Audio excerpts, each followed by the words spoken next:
আজকের এই মাহফিলে যারা যেভাবে সহযোগিতা করেছেন সকলে দোয়া কামনা করে আমরা যেখানে উপস্থিত হতে পেরেছি সুন্দর আয়োজনে। আমরা খুশি না বেজার, অল্প না বেশি? আমরা সবাই খুশি, কিন্তু অখুশিকে জোরে বলেন। শয়তান অখুশি হলে আমাদের কোনো অসুবিধা আছে নাকি? হ্যাঁ, শয়তানকে অখুশি করাই তো আমাদের কাজ, ঠিক কিনা বলেন? শয়তানকে অখুশি করার জন্য এই জান্নাতের বাগানে বসা তৌফিক যিনি দিয়েছেন সেই আল্লাহ দরবারে সকলে শুকরিয়া আদায় করে বলে আলহামদুলিল্লাহ। রব্বানা লাকাল হামদ হামদান কাসীরান তাইয়িবান মুবারাকান ফীহি ইয়া রাব্বি লাকাল হামদু কামা ইয়ানবাগি লিজালালি ওয়াজহিকা ওয়া আযীমি সুলতানিকা। আমরা প্রশংসা করলাম কার? সবখানে প্রশংসা হবে কার? আমাদের জীবনের মালিক কে? আমাদেরকে মৃত্যু ঘটাবেন কে? আসমানের মালিক কে? জমিনের মালিক কে? তাহলে প্রশংসা হবে কার? লাভ হবে কার? আমরা যদি প্রশংসা করি আল্লাহ লাভ হবে? লাভ হবে কাদের? আমাদের, ঠিক কিনা বলেন? তাহলে প্রশংসা কার? দল করবেন কার? করেন নাকি? আপনারা আবার চিন্তা করতে পারেন যে হুজুর কোন দলের কথা বলেন আল্লাহ জানে। আমি আসলে দুনিয়াবি পচা কোনো দলের কথা বলতেছি না, কথা বুঝছেন? দুনিয়ার এই পচা রাজনীতি এটা ভালো মানুষের দ্বারা সম্ভব না, ঠিক কিনা বলেন? আমরা মুসলমান হিসেবে আমাদের সকলেরই স্বতন্ত্র একটা দল আছে, সেই দলের নাম কি? জোরে বলেন। আমরা কার গোলাম? আল্লাহর গোলাম। সেই আল্লাহর পক্ষ থেকে যে কোরআন নাজিল হয়েছে সেই কোরআন থেকে আলোচনা করা হবে, বলি ইনশাআল্লাহ। এটা কিরকম কিতাব? এই কিতাবটা কি যেন তেন কিতাব নেই, কথা বলেন? যেন তেন কিতাব? আল্লাহ সুবহানাহু ওয়া তাআলা এই কিতাবটা যখন নাজিল করবেন, এই কিতাবটা কিন্তু যেন তেন কোনো কিতাব নয়। নাজিল করার পূর্বে আল্লাহ পাক রব্বুল আলামিন এই কিতাবটা রাখবেন, কোথায় রাখবেন, কার উপরে রাখবেন, এই বিষয় সম্পর্কে আল্লাহ পাক রব্বুল আলামিন যখন পরীক্ষা নেওয়া শুরু করলো, কি নেওয়া শুরু করলো? সবাই কথা বলেন। পরীক্ষা নেওয়া শুরু করলো। আল্লাহ পাক রব্বুল আলামিন বলতেছেন যে আমি পরীক্ষা নিলাম। কি পরীক্ষা আমি নিলাম? সকলেই ভালো করে শোনো আমার বান্দারা। আমি যখন এই কোরআনকে আসমান থেকে নাজিল করার জন্য পাহাড়ে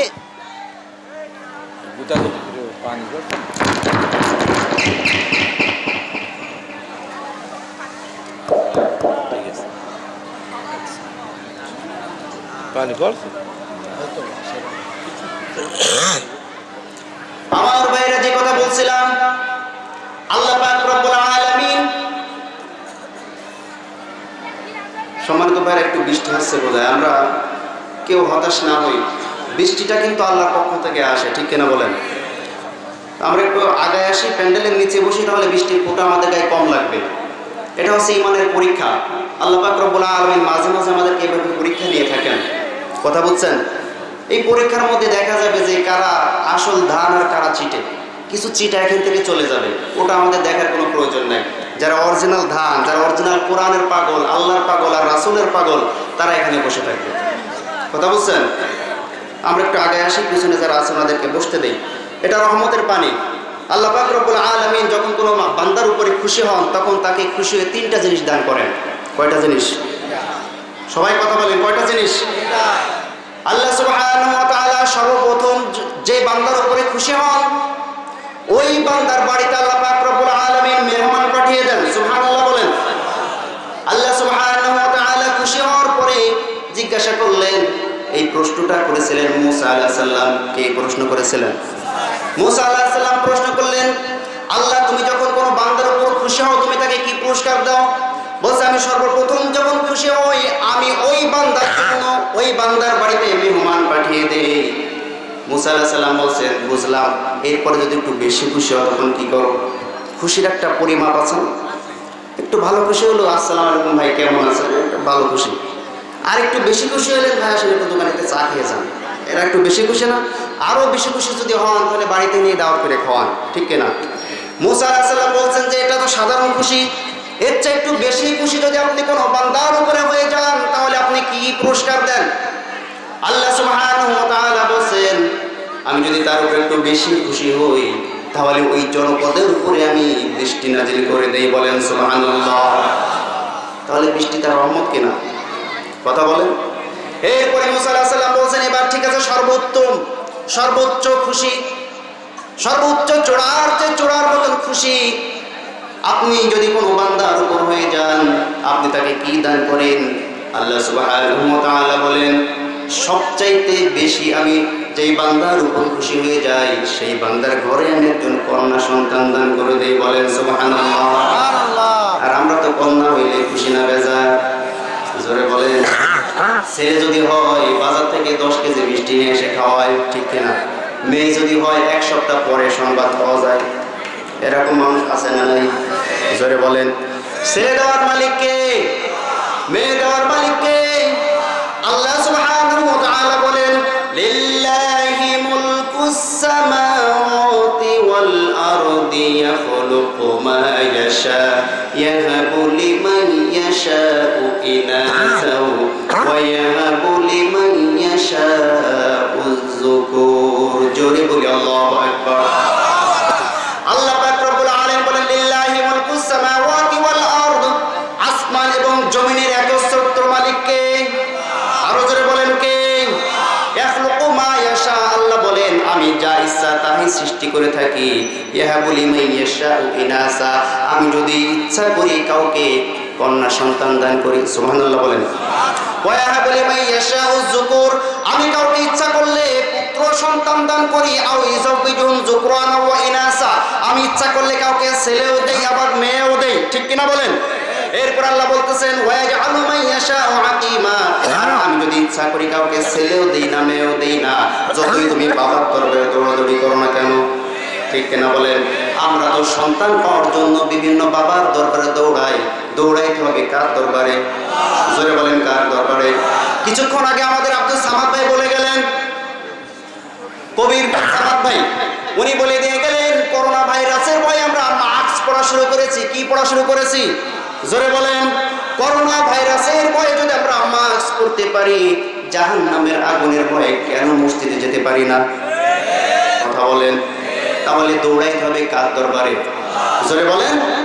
সে আল্লাহ পাক রব্বুল আলামিন বলতেছেন, কোরআনটা যখন আমি নাজিল করব পৃথিবীর বুকে, নাজিল করার সময় আমি পরীক্ষা নেওয়ার জন্য আমি সর্বপ্রথম পাহাড়কে বললাম, ও পাহাড়, তুমি কি এটা গ্রহণ করবে কিনা? কথা বলেন।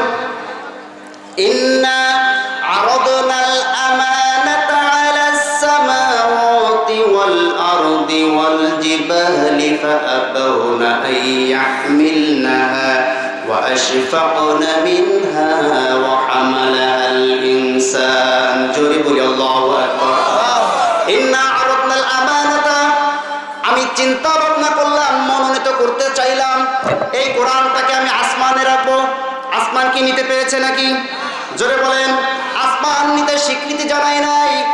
আমানাতান আলাস সামাই ওয়াল আরদ, জমিনকে প্রশ্ন করলাম, জমিন তুমি কি এর ভারটা নিতে পারবে নাকি? জমিনও নিতে সাহস পাই নাই।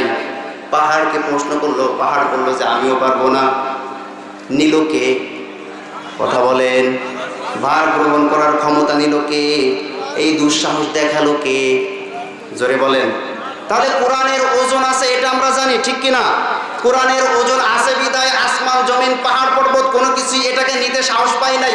তাহলে এই কোরআনটা যার উপর রাখা হবে তার একটা ওজন আছে না নাই? সবাই বলেন ওজন আছে না নাই? এই কোরআনের ওজন কত? কথা বলেন। কতটুকু হবে বলতে পারবেন? সামান্য একটা হাদিস, রাসূল করিম সাল্লাল্লাহু আলাইহি ওয়াসাল্লামের একটা হাদিস আপনাদের সামনে বর্ণনা করলে আপনারা মোটামুটি ধারণা করতে পারবেন, ঠিক কিনা বলেন? আমার ভাইরা, আল্লাহ নবী সাল্লাল্লাহু আলাইহি ওয়াসাল্লাম সাহাবায়ে কেরামদেরকে সামনে বসে আছেন। আমি আপনাদের সামনে যে সূরা তেলাওয়াত করেছি এই সূরার তাফসীর কিন্তু এখনো শুরু করিনি। তাফসীর শুরু করার আগে আপনাদেরকে একটু পড়িয়ে নিচ্ছি, প্রাইমারি ক্লাস নিচ্ছি। কথা বুঝছেন? প্রাইমারি ক্লাস না নিয়ে যদি 6 এর ক্লাস নেওয়া শুরু করি ওর দিক থেকে আটা দেবেন। কথা বুঝছেন? এই জন্য প্রাইমারি ক্লাস নিচ্ছি। রাগ করতেছেন নাকি আপনারা? কষ্ট হচ্ছে? আলোচনা চলবে না শেষ করে দেব? বৃষ্টি হচ্ছে, চলবে? কতক্ষণ? বেশি সময় নেব না ইনশাআল্লাহ, মোটামুটি 1-1.5 ঘন্টার মধ্যে ইনশাআল্লাহ শেষ করে দেব, বলি ইনশাআল্লাহ। আমার ভাইরা, রাসূল করিম সাল্লাল্লাহু আলাইহি ওয়াসাল্লাম সাহাবায়ে কেরামদেরকে নিয়ে বসে আছেন। বসে থাকা অবস্থায় সাহাবায়ে কেরাম জিজ্ঞাসা করতেছেন, ইয়া রাসূলুল্লাহ, ইয়া হাবিবাল্লাহ, অনেক বিষয় তো আমরা অবগত হলাম আপনার কাছ থেকে, আপনার সম্পর্কে আপনি আমাদেরকে কিছু বলুন। কার সম্পর্কে? আল্লাহর রাসূলের সম্পর্কে। ওয়াজ শুধু শুনবেন না, ওয়াজ মুখস্থ করবেন, পয়েন্টগুলো মনে রাখবেন। ওয়াজ শুনে বাড়ি চলে গেলেন, কিছু শিখতে পারলেন না, এটা কিন্তু ওয়াজ শোনার মানে কিছুই হয় না। কথা বুঝছেন? ওয়াজ শিক্ষা গ্রহণ করবেন।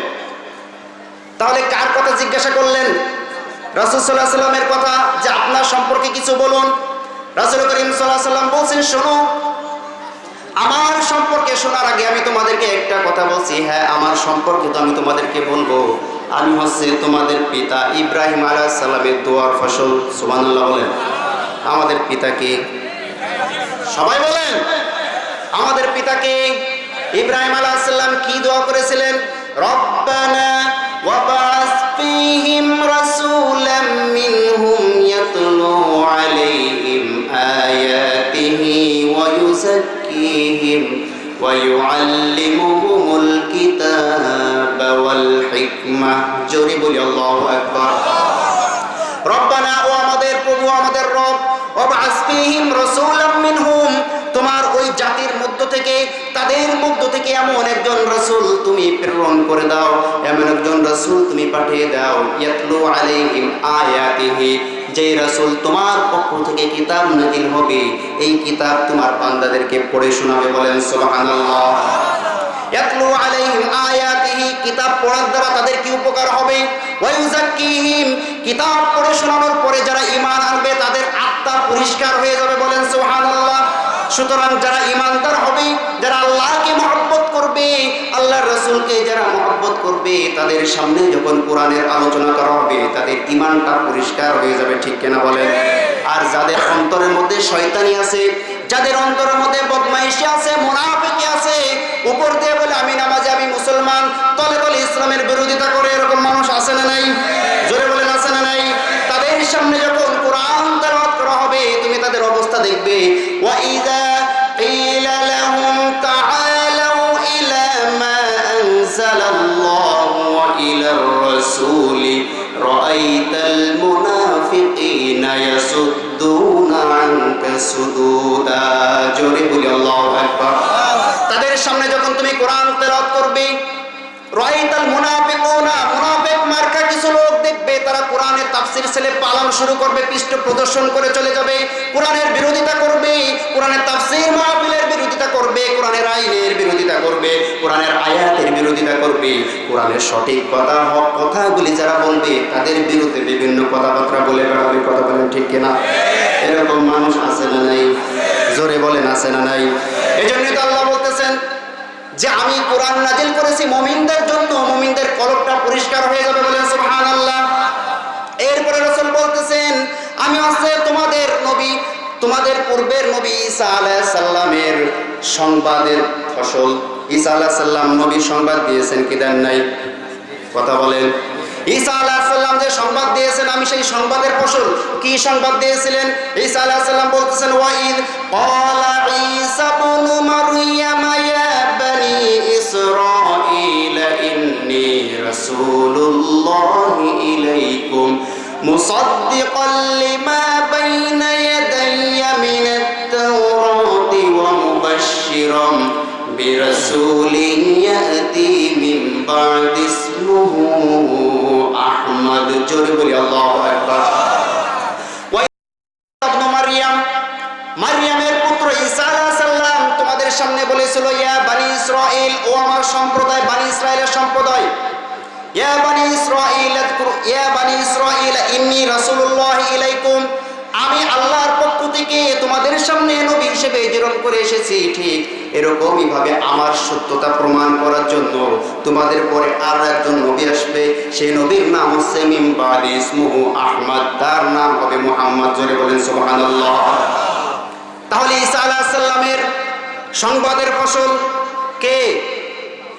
জোরে বলেন মুহাম্মদ সাল্লাল্লাহু আলাইহি সাল্লাম। এরপরে বলছেন আমি যখন আমার আম্মার গর্ভের মধ্যে ছিলাম, আমি যখন আমার মায়ের বরফে অবস্থান করছিলাম, এই সময় আমার আম্মা খেয়াল করে দেখলেন তার গর্ভ থেকে একটা জ্যোতি, একটা আলো বাহির হয়ে গিয়েছে।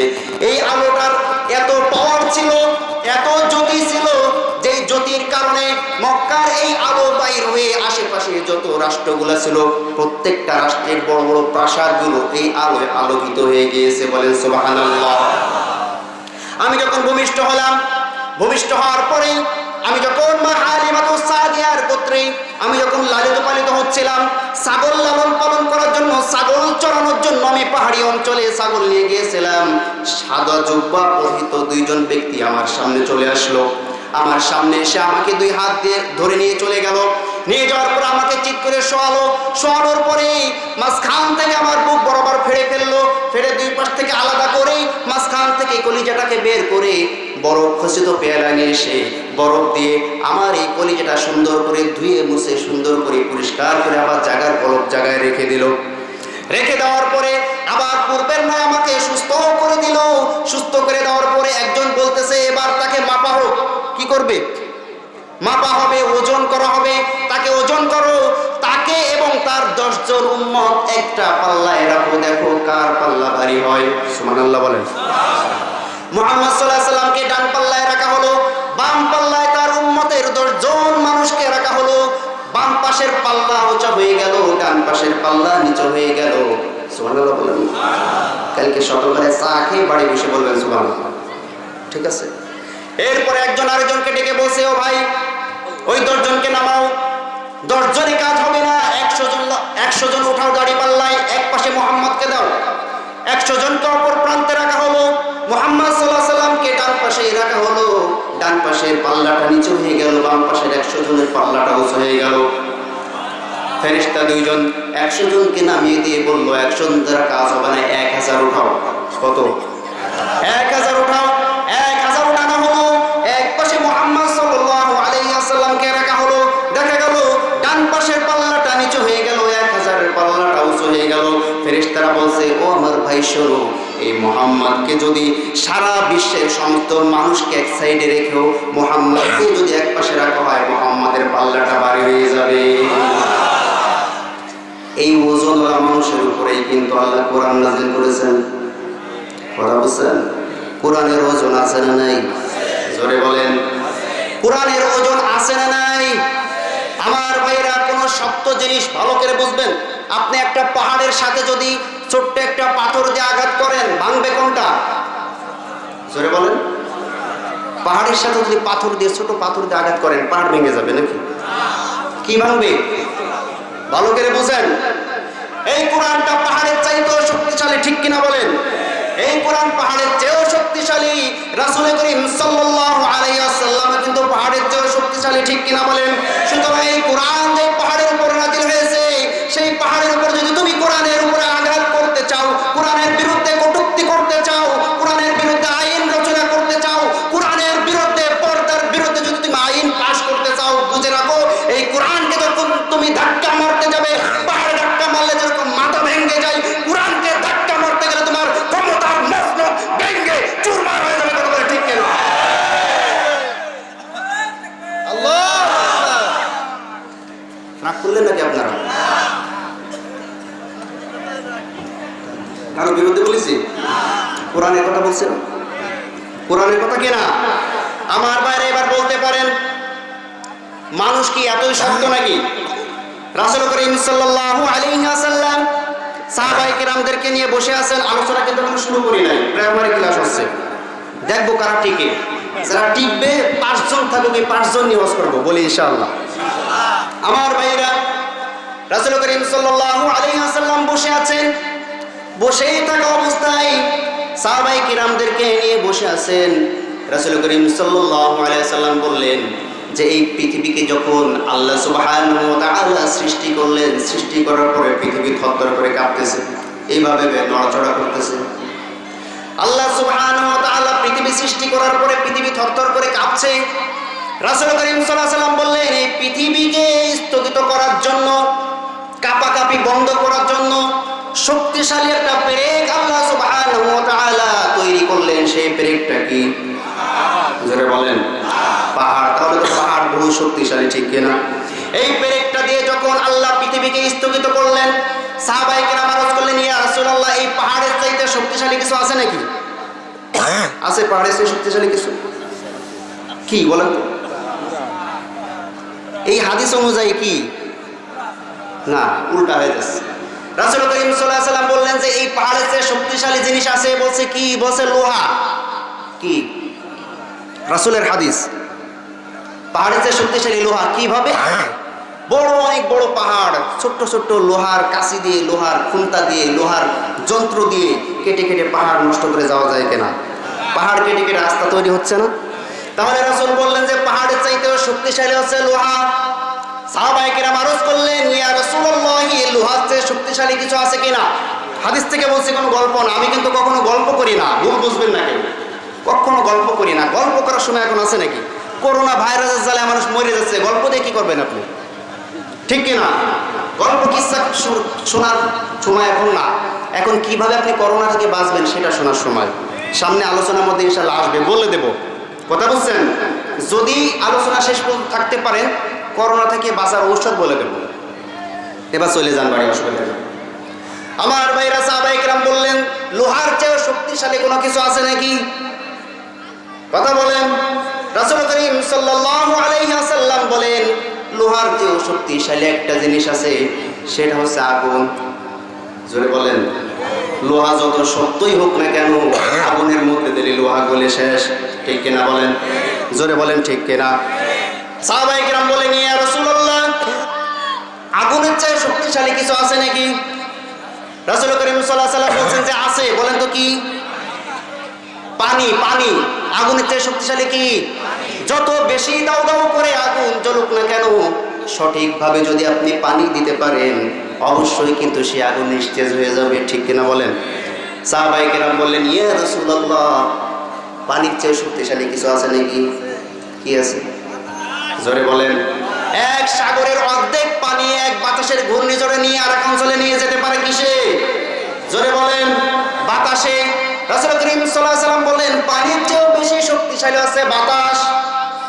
এবার সাহাবায়ে কেরাম আরজ করলেন, ইয়া রাসূলুল্লাহ, তাহলে বাতাসই তো সবচেয়ে বেশি শক্তিশালী, এর চেয়ে তো আর কোনো শক্তিশালী জিনিস নেই, আছে নাকি? জোরে বলেন। বলেন তো কি? বলতে পারবেন? এইবার এই কথাটা যদি শুনেন, নিজেরা আশ্চর্য হয়ে যাবেন যে এত শক্তিশালী জিনিসের চাইতে এইটা আবার সবচেয়ে বেশি শক্তিশালী। রাসূল করিম সাল্লাল্লাহু আলাইহি ওয়াসাল্লাম বলছে, আমার সাহাবায়ে কেরাম তোমরা শোনো, এই যে পাহাড় পর্বত, এরপরে লোহা, আগুন, পানি, বাতাস, এর মধ্য থেকে সবচাইতে এদের চাইতে বেশি শক্তিশালী হচ্ছে মানুষ। জোরে বলেন কি? সুবহানাল্লাহ বললেন না? আমার ভাইরা, আফগানিস্তানের তালেবান যারা রয়েছে, তাদের সাথে কিন্তু এখন আমেরিকা শান্তি চুক্তি করেছে, ঠিক কিনা বলেন? আমেরিকার তালেবানের কাছে কিন্তু আধুনিক কোনো মারণাস্ত্র নাই, আছে নাকি? জোরে বলেন। এই তালেবানদের সাথে কিন্তু নতুন করে এরা কিন্তু যুদ্ধ করে নাই। ট্রাম্পের বাবারাও কিন্তু যুদ্ধ করেছে, ঠিক কিনা? তার আগে কিন্তু রাশিয়াও যুদ্ধ করেছে, ঠিক কিনা বলেন? ব্রিটিশও যুদ্ধ করেছে, ঠিক কিনা বলেন? যারাই তাদের সাথে পাঙ্গা নিতে গিয়েছে, আস্তে আস্তে তারাই তছনছ হয়ে গিয়েছে। তারা এখন আছে না নাই? জোরে বলেন। কিসের শক্তিতে? জোরে বলেন। ঈমানের শক্তিতে। ঈমান কিসের শক্তিতে? আজ পর্যন্ত যদি আপনার দিলের মধ্যে, আপনার অন্তরের মধ্যেও যদি আপনি তাদের মতন তীব্র ঈমান, এই ঈমানের বলে বলিয়ান হতে পারেন, আল্লাহ পাক রব্বুল আলামিন সারা বিশ্বের মাঝে আপনাদেরকেও বিজয় করে দিতে পারেন কি পারেন না? জোরে বলেন। সুতরাং সেই তীব্র ঈমান কারা কারা অর্জন করতে চান, তো হাত তুলে আল্লাহকে দেখান। আল্লাহ আমাদের সকলকে কবুল করুন বলে আমিন। এই ঈমান যদি আনতে হয়, কোরআনের ছায়াতলে আসতে হবে। কিসের ছায়াতলে আসতে হবে? জোরে বলেন। কিসের ছায়াতলে? সেই কোরআন থেকে আলোচনা করব। আলোচনা শুরু হবে এখন। আমার ভাইরা, কোরআন থেকে আলোচনা করব। তো যে কথা বলছিলাম, রাসূল করিম সাল্লাল্লাহু আলাইহি ওয়াসাল্লাম ওজনওয়ালা মানুষ, ঠিক কিনা বলেন?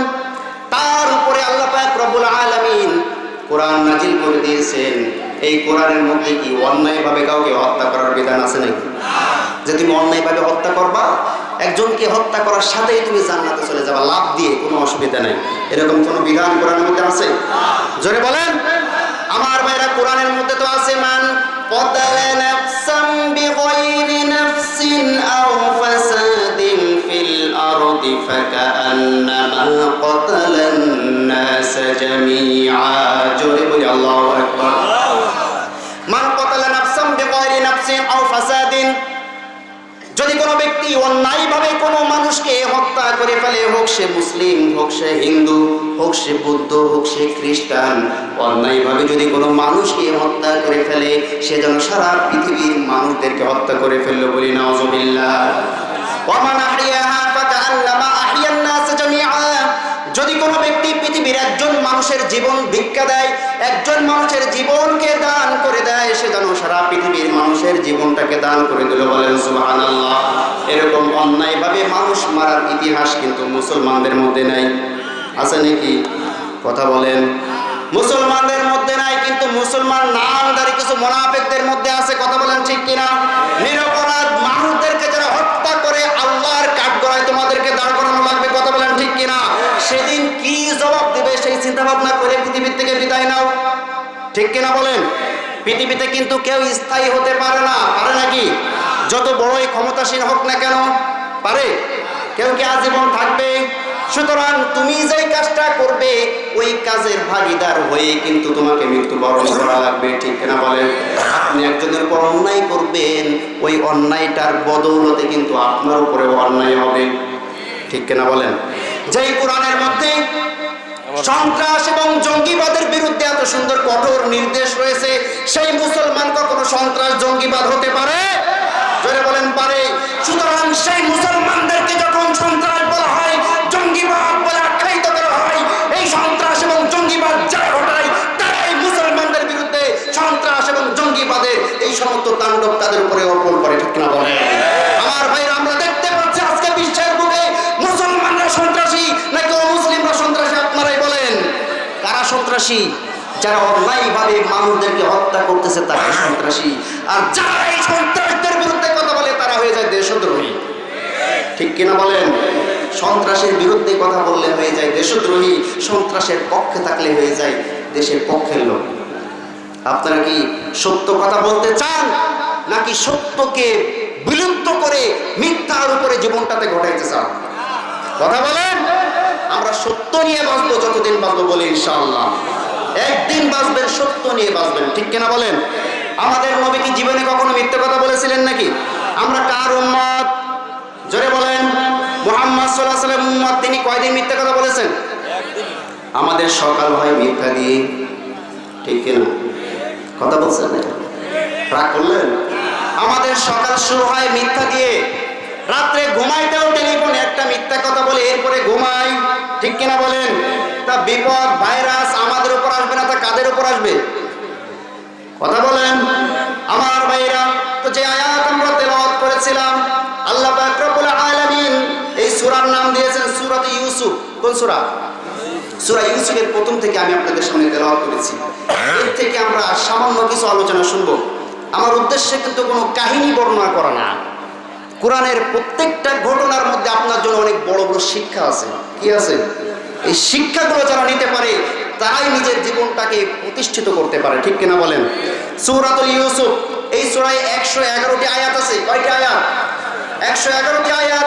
মক্কায় অবতীর্ণ মাত্র 4টি আয়াত বাদে 4টি আয়াত মদিনায় অবতীর্ণ, আর বাদবাকি আয়াতগুলো আল্লাহ পাক রব্বুল আলামিন মক্কায় রাসূল করিম সাল্লাল্লাহু আলাইহি ওয়াসাল্লামের উপরে নাযিল করেছেন। আল্লাহ পাক রব্বুল আলামিন বলেন, ভূমিকা ছাড়া আলোচনা শুরু করব, কেউ উঠবেন না। কথা বলছেন?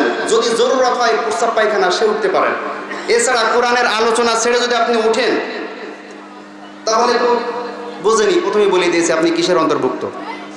কথা বলেন। আমার ভাইরা, আল্লাহ পাক রব্বুল আলামিন বলেন, আলিফ লাম রা তিলকা আয়াতুল কিতাবিল মুবিন। জোরে বলি আল্লাহু আকবার। আলিফ লাম রা হরফে মুকাত্তাআত। কি হরফ? হরফে মুকাত্তাআত। এই হরফগুলো দিয়ে আল্লাহ সুবহানাহু ওয়া তাআলা কাফের এবং মুশরিক মুশরিকদের বেঈমানদেরকে আল্লাহ পাক রব্বুল আলামিন চ্যালেঞ্জ ছুড়ে দিয়েছেন। আল্লাহ পাক রব্বুল আলামিন 29টি সূরার প্রথমে এরকম অক্ষর দিয়ে বলেছেন, এই অক্ষরগুলো মওজুদ রয়েছে কুরআন শরীফ পুরোপুরিভাবে মওজুদ রয়েছে। তোমরা যদি পারো এই কোরআনের ছোট্ট একটা সূরার মতন সূরা তৈরি করে নিয়ে আসো। যদি তোমাদের সন্দেহ হয় যে এই কোরআন মুহাম্মদ সাল্লাল্লাহু আলাইহি সাল্লাম নিজে তৈরি করেছে, কথা বলেন, এই চ্যালেঞ্জ দিয়েছেন কে? আজ পর্যন্ত কেউ মোকাবেলা করতে পেরেছে নাকি? জোরে বলেন। আল্লাহ বলতেছেন, আম ইয়াকুলু নাফতারাহু কুল ফাতু বিসূরাতিন মিসলিহি ওয়াদউ শুহাদাআকুম মিন দুনিল্লাহি ইন কুনতুম সাদিকিন। জোরে বলি আল্লাহু আকবার। আম ইয়াকুলু নাফতারাহু, তোমাদের যদি সন্দেহ হয় যে এই কোরআন আমি আল্লাহ নাযিল করি না, কুল ফাতু বিসূরাতিন মিন মিসলিহি, এই কোরআনের ছোট্ট একটা সূরার মতন সূরা তৈরি করে নিয়ে আসো। আল্লাহ ছাড়া তোমাদের যত সাহায্যকারী আছে, যত বন্ধু আছে, আল্লাহ ছাড়া যাকে ইচ্ছা তাকে বন্ধু বানিয়ে তুমি এই কোরআনের ছোট্ট একটা সূরার মতন সূরা তৈরি করে নিয়ে আসো। পেরেছে নাকি? জোরে বলেন। এই কোরআনকে যারা পরিবর্তন করতে চেয়েছে আল্লাহ তাদের গোষ্ঠী সুদ্ধা পরিবর্তন করে দিয়েছেন কি দেন নাই? জোরে বলেন। এই কোরআনের আয়াতকে যারা নড়াইতে চেয়েছে আল্লাহ পাক রব্বুল আলামিন এমন ভাবে পৃথিবী থেকে তাদেরকে উৎখাত করে দিয়েছেন, তাদের নাম নিশানা পর্যন্ত পৃথিবীতে নেওয়ার মতন কেউ নাই। ঠিক কিনা বলেন? সুতরাং আজও পর্যন্ত এই কোরআন মওজুদ থাকবে পৃথিবীর আগ পর্যন্ত, কিয়ামতের আগ পর্যন্ত পৃথিবীর বুকে কোরআন মওজুদ থাকবে। কোরআনের বিরুদ্ধে যারা অবস্থান নেবে তাদের নাম নিশানা নেওয়া পর্যন্ত কোনো মানুষ থাকবে না। ঠিক কিনা বলেন? আমার ভাইরা, আল্লাহ বলতেছেন আলিফ লাম র হরফে মুকাত্তাআত, এর অর্থ আল্লাহ ছাড়া আর কেউ জানে? জোরে বলেন, জানে না? এরপরও কিছু মানুষ আছে এই হরফে মুকাত্তাআতের পিছনে দৌড়াদৌড়ি করে, আছে না নাই? বিভিন্ন অর্থ বানায়, এর অর্থ এই, অর্থ এই। কেউ তোমাকে এই অর্থটি দেয় নাই, আল্লাহ ছাড়া এর অর্থ একমাত্র আর কেউই জানেন না। এরপর আল্লাহ বলছেন তিলকা আয়াতুল কিতাবিল মুবিন, এটা হচ্ছে সুস্পষ্ট কিতাবের আয়াত। কিসের আয়াত? জোরে বলেন। সুস্পষ্ট, কোনো গোপন কিছু আছে নাকি? জোরে বলেন। কিন্তু একদল তো বলে যে কোরআনের মধ্যে কিছু আছে গোপন, কোরআনের মধ্যে কিছু আছে গোপন। গোপনটা আমরা সব জানি, হুজুররা জানে 30 পারা, বাদ বাকি 60 পারা আমরা জানি, হুজুররা জানে না। কথা বলেন। ওরা বলে যে গোপন হচ্ছে এই কোরআন পুরোটা 90 পারা, গোপন রয়েছে 60 পারা, জাহির হয়েছে 30 পারা। এই 30 পারা হুজুররা জানে, বাদ বাকি 60 পারা আমরা জানি। ওরে বানবেন, বেদে বলবেন যে তুই ওই 60 পারাতে একটা আয়াত বল। দেখেন তো বলতে পারে কেন? বলতে পারবে? সারা জীবন চেষ্টা করে বলতে পারবে? এগুলো ভণ্ডামি, এগুলো কি? জোরে বলেন। আপনারা কি রাগ করতেছেন নাকি? নাকি ওই দলের কেউ আছেন এর মধ্যে? ওই দলের কেউ যদি থেকে থাকেন, এর মধ্যে বসে থাকেন, আমি আপনাকে বুঝিয়ে দেবো আসলে ওই দলটা কোন দল। আলোচনা আসবে সামনে, বলি ইনশাআল্লাহ। আমার ভাইরা, কষ্ট হচ্ছে? বসবেন তো? রাত বেশি হয় নাই, 11টা বাজে, 11:30 পর্যন্ত বসতে পারবেন না? পারবেন তো ইনশাআল্লাহ? আমার ভাইরা, আল্লাহ সুবহানাহু ওয়া তাআলা বলেন ইন্না আনজালনাহু কুরআনান আরাবিয়্যান লাআল্লাকুম তা'কিলুন। জোরে বলি আল্লাহু আকবার। ইন্না আনজালনাহু কুরআনান, তোমরা সকলে জেনে রাখো নিশ্চয়ই আমি কোরআনটাকে নাজিল করেছি। কোন ভাষায়? আরবি জ্ঞান, আরবি ভাষায়। কোন ভাষায়? আরবি ভাষায় নাজিল করেছি। লাআল্লাকুম তা'কিলুন, যাতে তোমরা এটা উপলব্ধি করতে পারো, যাতে তোমরা এটা পরিপূর্ণভাবে বুঝতে পারো। এই কারণে আমি আরবি ভাষায় নাজিল করেছি। তার কারণ কি? তার কারণ পৃথিবীতে যত প্রকার ভাষা আছে সবচেয়ে সহজ ভাষা কোনটা? জোরে বলেন। আরবি লেখার জন্য আলিফ যখন লিখবেন একটা দাগ দিলেই কিন্তু আলিফ হয়ে যায়। কথা বলেন। ক লিখতে গেলে কয়টা দাগ লাগে? জোরে বলেন। 3-4টে দাগ লাগে। এ লিখতে গেলে কয়টা দাগ লাগে? জোরে বলেন। 3টে দাগ লাগে। এইবার চায়না ভাষার অক্ষর লিখতে গেলে কয়টা দাগ লাগে? জোরে বলেন।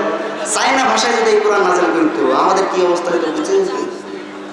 এজন্য আল্লাহ বলছেন আমি কোরআনকে সহজ ভাষায়, সবচাইতে সুন্দর ভাষায় আমি কোরআনকে নাযিল করেছি।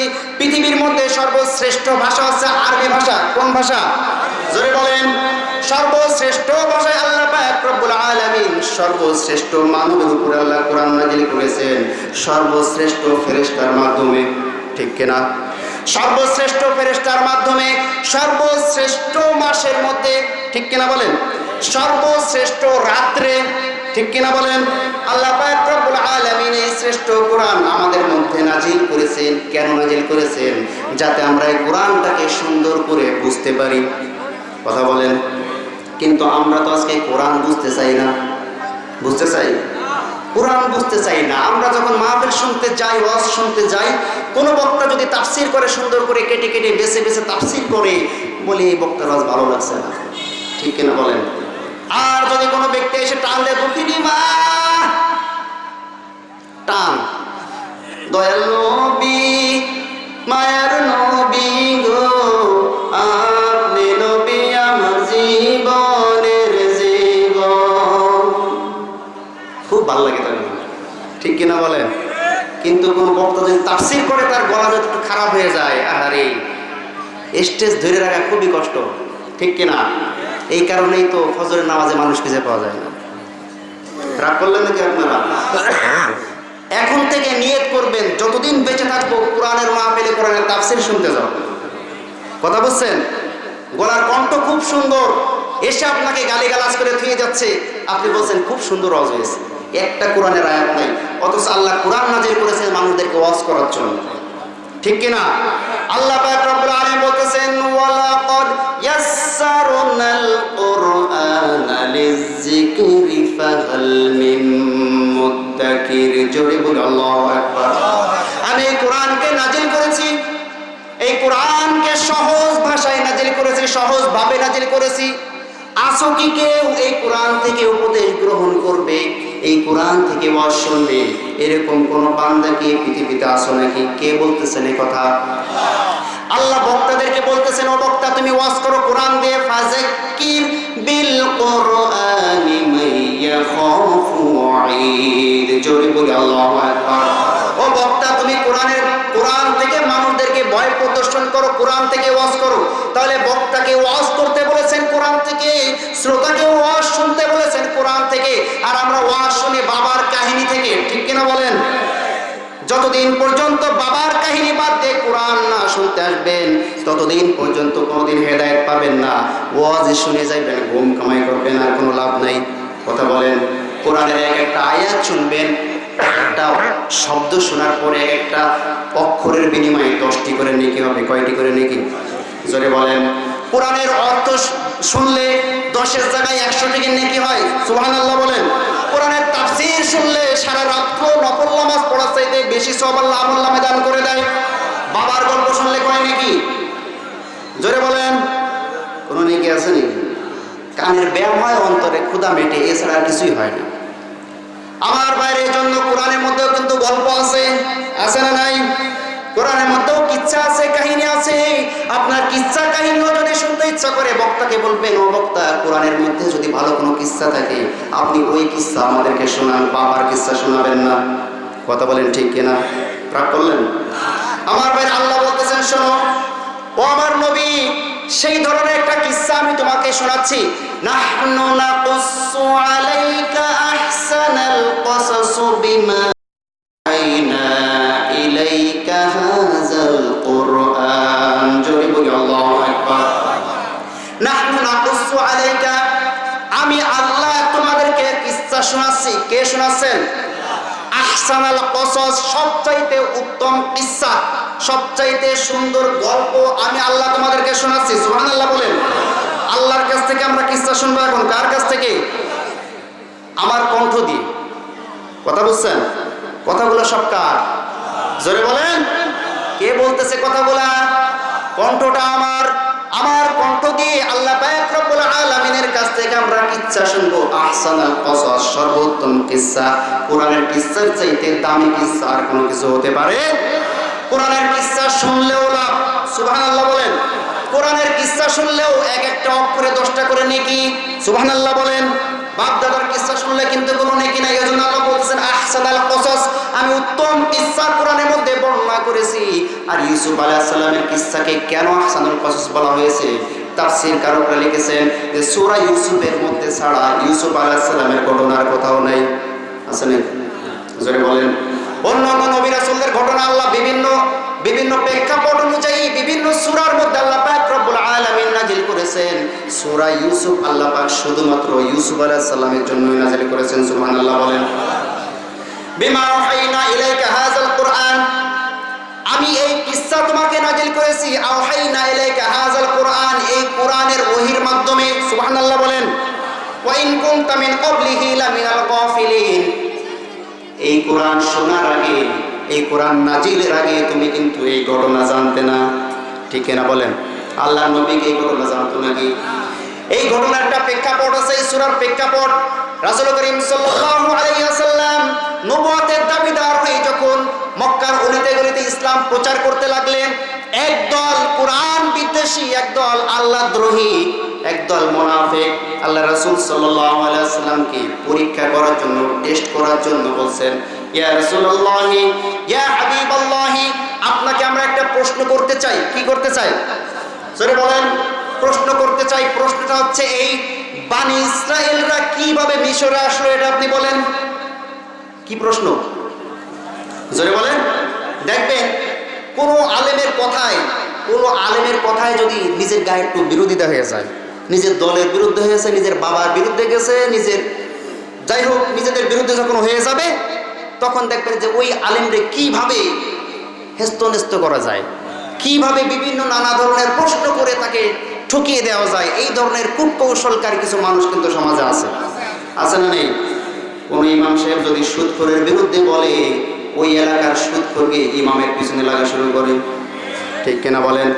কোন ইমাম যদি বেপরদার বিরুদ্ধে বলে, সভাপতি সেক্রেটারি স্ত্রী এবং মেয়ে যদি বেপরদায় চলে, ওরা চিন্তা করে এই ইমামরা কি করে এখান থেকে সরানো যায়। এরকম পরিকল্পনাকারী আছে না নাই? জোরে বলেন। এই সমস্ত সিলসিলা কিন্তু নবী রাসূলদের যুগ থেকে শুরু হয়েছে। ঠিক কিনা? নবী রাসূলগণ যখন হকের দাওয়াত নিয়ে মানুষের সামনে গেল, ওদের দলের বিরুদ্ধে যখন চলে গেল, নবী রাসূলদেরকে কিভাবে ঠকিয়ে দেওয়া যায় সর্বপ্রথম ওরা পরিকল্পনা করলো। ঠিক কিনা বলেন? পরিকল্পনা বাস্তবায়ন হয়েছে নাকি? জোরে বলেন। রাসূলের বিরুদ্ধে পরিকল্পনা করে তাকে পাগল বলল, তাকে মাজনুন বলল, তাকে মিথ্যাবাদী বলল।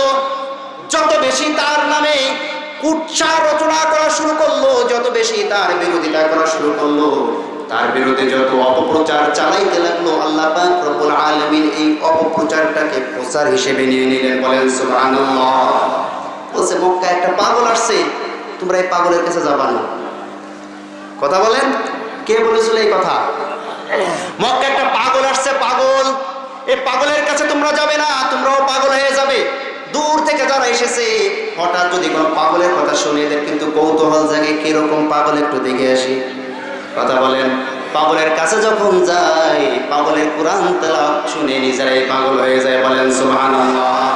সে আবু জাহেল মার খালক যদি এখনো সমাজের মধ্যে থেকে থাকো, কোরআনের কথা বললে যদি তোমার গায়ে গিয়ে জ্বালা দেয়, কোরআনের আইন শুনলে যদি তোমার অন্তরের মধ্যে খারাপ লাগে, বুঝতে হবে তোমার শরীরের মধ্যে আবু জাহেলের রক্ত লুকিয়ে আছে। কথা বলেন ঠিক কিনা? আমার ভাইরা রাগ করেছেন? কারো বিরোধিতা করি নাই, কিন্তু কোনো রাজনৈতিক আলোচনাও করবো না। কোরআনের কথা বলবো। কার কথা বলবো? কোরআনের কথা বলবো। আমার ভাইরা, আল্লাহ রাসূলকে বললেন যে মিশরে কি করে বনি ইসরাঈলরা গেল। এই সময় আল্লাহ পাক রব্বুল আলামিন আহসানাল কসাস সূরাতুল ইউসুফ নাযিল করে দিলেন। সুবহানাল্লাহ বলেন। আল্লাহ বলতেছেন ওয়া ইন কুনতা মিন ক্বাবলিহি লামিনাল গাফিলিন, এই কাহিনী কিন্তু তুমি আগে কখনো শোনো নাই। ওই ইউসুফ আলাইহিস সালামের সময় কিন্তু তুমি নবী আসো নাই। ঠিক কিনা বলেন? আল্লাহ পাক রব্বুল আলামিন এই আয়াতের সমসাময়িক আরেকটা আয়াত আল্লাহ পাক রব্বুল আলামিন নাযিল করেছেন। আল্লাহ পাক রব্বুল আলামিন বলতেছেন ওয়া কাযালিকা আওহাইনা ইলাইকা রূহাম মিন আমরিনা মা কুনতা তাদরি মাল কিতাবু ওয়ালাল ঈমান। জোরে বলি আল্লাহু আকবার। ওয়া কাযালিকা আওহাইনা ইলাইকা রূহাম মিন আমরিনা, ও নবী, আমি যেরকম ভাবে তোমাকে ওহীর মাধ্যমে আমার আদেশ রূহ সম্পর্কে তোমাকে জানিয়ে দিয়েছি, মা কুনতা তাদরি মাল কিতাব, তুমি তো কখনোই জানতে না কিতাব কি জিনিস, ওয়ালাল ঈমান, ঈমান কি জিনিস তাও কিন্তু তুমি জানতে না। কথা বলেন। কার কথা এটা?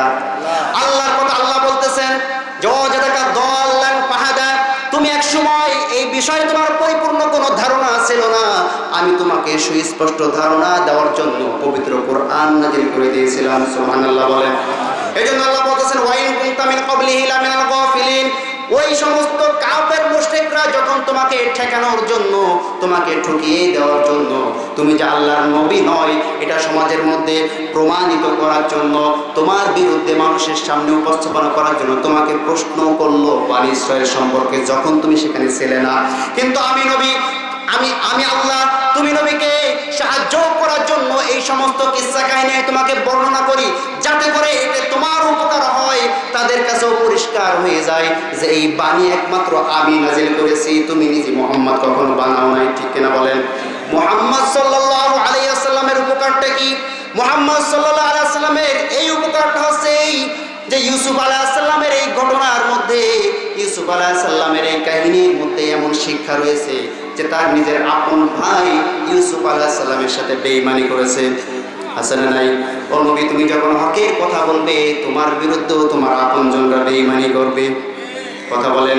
ইউসুফ আলাইহিস সালামকে দেশ থেকে, ইউসুফ আলাইহিস সালামকে হত্যার পরিকল্পনা করা হয়েছে। ও নবী, তোমাকেও কিন্তু হত্যার পরিকল্পনা করা হবে। ঠিক কিনা বলেন? ইউসুফ আলাইহিস সালামকে দেশ ছাড়া করা হয়েছে, তোমাকেও কিন্তু দেশ ছাড়া করা হবে। ইউসুফ আলাইহিস সালাম যেরকম ভাবে দেশ থেকে অন্য দেশে গিয়ে আল্লাহ রব্বুল আলামিন আবার তাকে ক্ষমতার মসনদে নিয়ে এসেছেন, তুমিও দেশ ত্যাগ করে চলে যাবে, আল্লাহ পাক রব্বুল আলামিন তোমাকে বিজয় দান করে দিবে। ঠিক ওই সিলসিলা অনুযায়ী আজ এই পৃথিবীর বুকে যাদেরকে সর্বপ্রথম হকের দাওয়াত দেওয়ার জন্য তাদেরকে বিভিন্ন ধরনের হামলা মামলার শিকার হতে হয়েছে, যাদেরকে হক কথা বলার জন্য বিভিন্ন প্রকার গালিগালাজ শুনতে হয়েছে, গালিগালাজ শুনেছে ঠিকই, কিন্তু আল্লাহ পাক রব্বুল আলামিন সারা বিশ্বের মুসলমানদের অন্তরের মধ্যে তাদের জন্য ভালোবাসা মহব্বত তৈরি করে দিয়েছেন। কথা বলেন ঠিক কিনা? আর যারা ওই সমস্ত ব্যক্তিদের নামে কুচ্ছারচনা করেছো, তাদের জন্য সারা বিশ্বের মানুষের মধ্যে এরকম ঘৃণা জন্মিয়ে দিয়েছে, তাদের নাম নিশানা পর্যন্ত কেউ নিতে ইচ্ছা করে না। ঠিক কিনা বলেন? সুতরাং তোমরা আজ যদি কোরআনের বিরোধিতা করো, তোমাদেরও কিন্তু ওই একই অবস্থা হবে। কথা বলেন। এজন্য কোরআনের পক্ষে থাকবেন না বিপক্ষে থাকবেন? জোরে বলেন। আমার ভাইরা, আল্লাহ পাক বলতেছেন, শোনো, ইযা ক্বালা ইউসুফু লিআবিহি ইয়া আবাতি ইন্নী রাআইতু আহাদা আশারা কাওকাবান ওয়াশ-শামসা ওয়াল-কমার রাআইতুহুম লি সাজিদিন। জোরে বল আল্লাহু আকবার।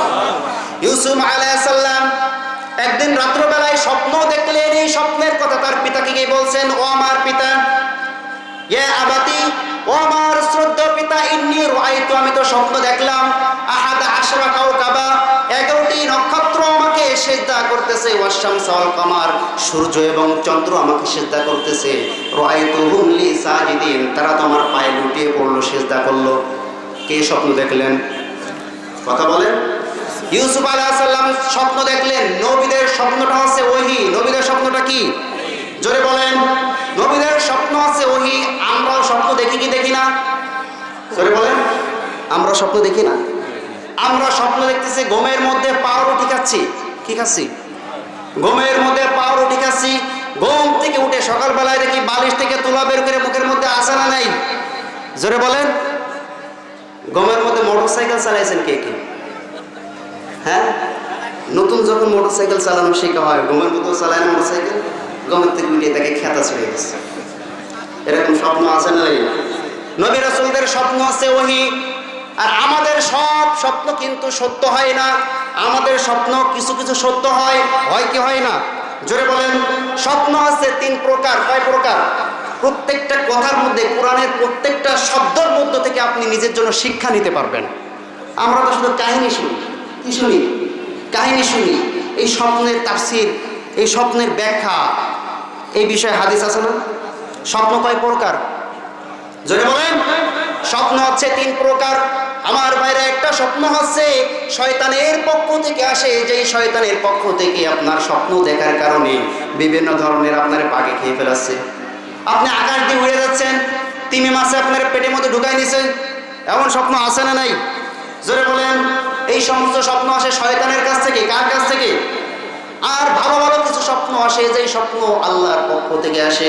আর কিছু স্বপ্ন এরকম আসে, দিনে মানে আপনি একজনের সাথে ঝগড়া করতেছেন, রাত্রে ঘুমায় রয়েছেন, দেখেন যে সে আপনাকে ছুরি মেরে দিছে। আছে না? রাসূল করিম সাল্লাল্লাহু আলাইহি ওয়াসাল্লাম স্বপ্নের ব্যাখ্যা সম্পর্কে সাহাবায়ে কিরামদেরকে বুখারী শরীফের মধ্যে বলতেছেন, ও আমার সাহাবারা শোনো, তোমরা যখন কোনো ভালো স্বপ্ন দেখবে, কি স্বপ্ন? ভালো স্বপ্ন দেখবে, যেই স্বপ্ন তুমি মনে করো যে তোমার জন্য এটা মঙ্গলজনক, এই ধরনের স্বপ্ন যখন তুমি দেখবে, তখন এই স্বপ্নগুলা সচরাচর কারোর সাথে বলবে না, সচরাচর সমস্ত মানুষের সামনে বলবে না। তোমার যদি শুভাকাঙ্ক্ষী কেউ থাকে, তোমার ভালো বন্ধু যদি কেউ থাকে, এবং সে যদি পরহেজগার হয়, কি হয়? পরহেজগার হয়, শুভাকাঙ্ক্ষী হয়, ভালো মানুষ হয়, তার সামনে হয়তো বা বলতে পারো। আর ওই স্বপ্ন দেখার পরে আল্লাহর কাছে কামনা করো, আল্লাহ যে সুন্দর স্বপ্ন আপনি আমাকে দেখিয়েছেন, এই স্বপ্ন অনুযায়ী যাতে আমার উপরে এই কাজটি বাস্তবায়ন হয়ে যায়। কথা বলেন। এটা হচ্ছে ভালো স্বপ্ন। 2 নম্বর, যদি তুমি কোনো খারাপ স্বপ্ন দেখো, অনেক খারাপ স্বপ্ন আমরা মাঝে মাঝে দেখি কি দেখি না? দেখার পরে সকালে চার দোকানে গিয়ে গল্প করা শুরু করি, আমি কালকে রাত্রে এই স্বপ্ন দেখেছি। আছে না নেই?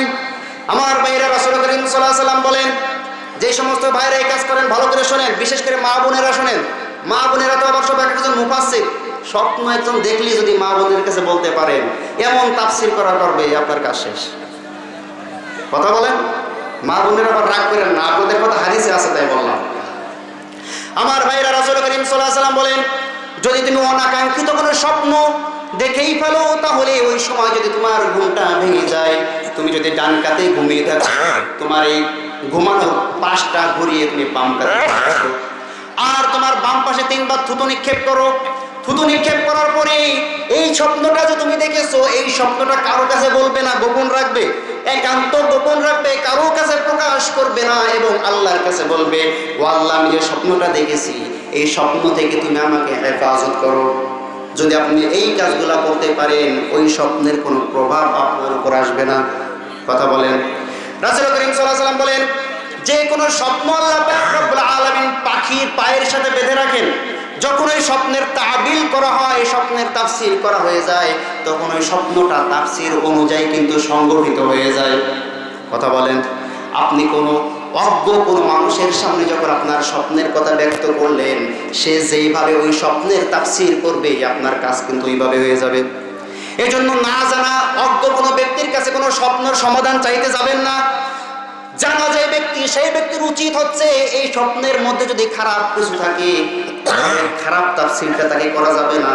খারাপ কোনো কিছু থাকলে তাকে বলতে হবে, তুমি খারাপ কোনো স্বপ্ন দেখলে আল্লাহর কাছে মাপ চাও। কথা বলেন। উল্টা পাল্টা ব্যাখ্যা যদি করেন, তাহলে কি অবস্থা হবে শুনুন। রাসূল করিম সাল্লাল্লাহু আলাইহি ওয়াসাল্লামের কাছে প্রত্যেকদিন সকালে সাহাবায়ে কেরাম স্বপ্নের তাফসীর জানতে আসতেন। একদিন রাসূল করিম সাল্লাল্লাহু আলাইহি ওয়াসাল্লাম প্রাকৃতিক প্রয়োজনে বাইরে চলে গেলেন। একজন মহিলা এসে বলছেন আয়েশা রাদিয়াল্লাহু তাআলা আনহাকে ডেকে, ও আয়েশা, রাসূল করিম সাল্লাল্লাহু আলাইহি ওয়াসাল্লাম কোথায় গিয়েছে? বলছে, কি দরকার আমাকে বলো। বলছে, আমি একটা স্বপ্ন দেখেছি, রাসূলকে জিজ্ঞাসা করবে এর তাফসীর কি হবে, এর ব্যাখ্যা কি হবে। আয়েশা বলছেন, রাসূল তো একটু বাইরে গিয়েছে, আমাকে বলো। বলছে, তোমাকে বলা যাবে না। বলছে, না, আমাকে বলো, কোনো অসুবিধা নাই। এরপরে আয়েশাকে বলতেছেন, আয়েশা, আমি তো এই স্বপ্নও দেখেছি। আয়েশা বলতেছেন, এই স্বপ্নের মানে হচ্ছে তোমার স্বামী মারা যাবে। কে মারা যাবে? এই কথা বলতে বলতে রাসূল সাল্লাল্লাহু আলাইহি ওয়াসাল্লাম ঘরে প্রবেশ করলেন। বলছে, আয়েশা, তুমি করলেটা কি? কি করলে তুমি এরকম তাফসীর করেছো, এরকম তাবিল করেছো, সেটা তো সংগঠিত হয়ে যাবে। কারণ স্বপ্নের ব্যাখ্যা যেদিকে উল্টো পাল্টা করে, উল্টো পাল্টা করলেও সেই অনুযায়ী খারাপটা কাজে লেগে যাবে। বলি নাউজুবিল্লাহ। রাসূল করিম সাল্লাল্লাহু আলাইহি ওয়াসাল্লাম ওদিন বললেন, ও আমার সাহাবারা, তোমরা কোনো স্বপ্নের ব্যাখ্যা কোনো মানুষের কাছে তো বলবেই না, বিশেষ করে মহিলাদের কাছে বলবে না। কথা বলেন। তাহলে মহিলাদের কথা তাফসীর হাদিসের মধ্যে আছে না নাই? জোরে বলেন, আছে না নাই? এজন্য কেউ যদি এই ধরনের স্বপ্ন দেখেন, ভালো স্বপ্ন দেখলে আল্লাহর কাছে কামনা করবেন, খারাপ স্বপ্ন দেখলে আল্লাহর কাছে এই স্বপ্ন থেকে মাপ চাবেন। কথা বুঝছেন? এই শিক্ষাটা আমরা এখান থেকে নিতে পারি না? আল্লাহ আমাদেরকে বোঝার তৌফিক দেন, বলে আমিন। আমার ভাইরা, তিনি বলছেন, আমি দেখলাম 11টি নক্ষত্র আমাকে সিজদা করতেছে, একটা সূর্য এবং একটা চন্দ্র আমাকে সিজদা করতেছে। এই কথা শোনার পরে ইয়াকুব আলাইহিস সালাম তিনি ছিলেন একজন বিচক্ষণ নবী, ওনার আর বুঝতে কোনো কিছু বাকি নাই, আছে নাকি? জোরে বলেন। এই কথা শোনার পরে ইউসুফ আলাইহিস সালামকে তার পিতা ডেকে বলতেছেন, ক্বালা ইয়া বুনাইয়া লা তাকসুস রুয়াকা আলা ইখওয়াতিকা ফায়াকিদু লাকা কাইদা ইন্নাশ শাইতানা লিল ইনসানি আদুউম মুবিন। জোরে বলি আল্লাহু আকবার। ক্বালা ইয়াকুব আলাইহিস সালাম বলছেন, ও আমার কলিজার টুকরা সন্তান, লা তাকসুস রুয়াকা আলা ইখওয়াতিকা, তুমি তোমার ভাইদের সামনে তোমার এই স্বপ্নের ব্যাখ্যা করো না। কে বলতেছেন? পিতা। কাকে বলতেছেন? সন্তানকে। কি বলতেছেন? তোমার ভাইদের কাছে স্বপ্নের ব্যাখ্যা করো না। এর থেকে আপনি কি বুঝলেন? এর থেকে বোঝা যায় যে কোনো ব্যক্তি যদি এই বিষয়টা জানে যে মনে করেন আমাদের সভাপতি সাহেব এমন এক ব্যক্তির সাথে সাক্ষাৎ করতে যাচ্ছে, এমন এক ব্যক্তির সাথে সে বন্ধুত্ব করতে যাচ্ছে, ওই ব্যক্তি কিছু খারাপ অভ্যাস আছে যেই বিষয়টা আমি জানি। কথা বলেন। ওই ব্যক্তির একটা খারাপ স্বভাব আছে, ওই স্বভাবের কারণে সভাপতি সাহেব নিজে গিয়েও প্রভাবিত হতে পারে, ঠিক কিনা বলেন? ওই দোষটা তার মধ্যেও চলে আসতে পারে, অথবা তার দ্বারা সভাপতি সাহেব সমস্যার মধ্যে অসুবিধার মধ্যে পড়তে পারে। এই বিষয়টা যদি আমি জানি তাহলে সভাপতি সাহেবকে ওই মানুষ থেকে সতর্ক করা আমার উপর কর্তব্য হয়ে পড়ে। কথা বলেন। তার যে খারাপ দোষটা আছে এই দোষের কারণে যদি অন্য মানুষ অপকারিত হয়, অন্য মানুষ ক্ষতিগ্রস্ত হয়, ওই ব্যক্তির দোষ ত্রুটি বর্ণনা করার মধ্যে কোনো গীবত নেই। কথা বলেন। আমরা অনেক সময় যখন ভণ্ড পীরদের বিরুদ্ধে কথা বলি, বলে যে হুজুররা শুধু গীবত করে। কি করে? গীবত করে। আরে তোমাদের ওটা গীবত না, তোমাদের ওটা যদি গীবত হয়ে যেত তাহলে এই আয়াতের মধ্যে গীবত আছে না নেই? তাদের প্রতি অনুযায়ী। কথা বলেন। ইউসুফ আলাইহিস সালামের ভাইদের অন্তরের মধ্যে হিংসা ছিল। কি ছিল? হিংসা ছিল। ইউসুফ আলাইহিস সালামের পিতা জানতো তার ভাইদের কাছে যখন এই কথা বর্ণনা করা হবে ভাইরা তার বিরুদ্ধে ষড়যন্ত্র করবে, এই ভাইদের ষড়যন্ত্রের হাতের থেকে বাঁচানোর জন্য সন্তানকে নিষেধ করলো, ভাইদের কাছে এই কথাগুলো তোমরা বলো না। আজ আমরা সমাজের মধ্যে দেখি অনেক ভণ্ড পীর আছে যারা কোরআনের আয়াতের অর্ধেক তাফসীর করে ওখানে একটা বেড়ি বাদ দেয়। কি দেয়? বেড়ি বাদ ছিলেন দেখেন না, ইরিধানের খেতে যখন পানি দেয়, এক ড্রেন দিয়ে পানি যাচ্ছে, যেতে যেতে এই ভুঁইটা ভরে গেছে, এখন এই ভুঁইটা পানি দেবে না, এই সামনের ভুঁইতে দেবে, তখন ওখানে কি দেয়? একটা বাদ দেয় না, যাতে পানিটা ঘুরে অন্যদিকে চলে যায়। কোরআনের আয়াতের অর্ধেক তাফসীর করে ওই আয়াতের ওখানে একটা বাদ দিয়ে ঘুরিয়ে নিজের পীরের দিকে নিয়ে যায়। আছে না না এরকম মানুষ? জোরে বলেন। আয়াতটা কি আপনাদের সবার মুখস্থ আছে? আয়াতটা বলবো। আল্লাহ পাক রব্বুল আলামিন বলেন, আমার বান্দারা তোমরা শোনো, ইয়া আইয়ুহাল্লাযীনা আমানুত্তাকুল্লাহা ওয়াবতাগু ইলাইহিল ওয়াসিলা। আসলে নাই? জোরে বলেন। আচ্ছা, এই যে এই আয়াতটা সূরা মায়েদার 35 নম্বর আয়াত, এই আয়াতটা কি এতটুকু? কথা বলেন। ওরা বলে ইলা রাব্বিহিম ইলাইহিমুল ওয়াসিলা, তোমরা আল্লাহকে ভয় করার মতন ভয় করো।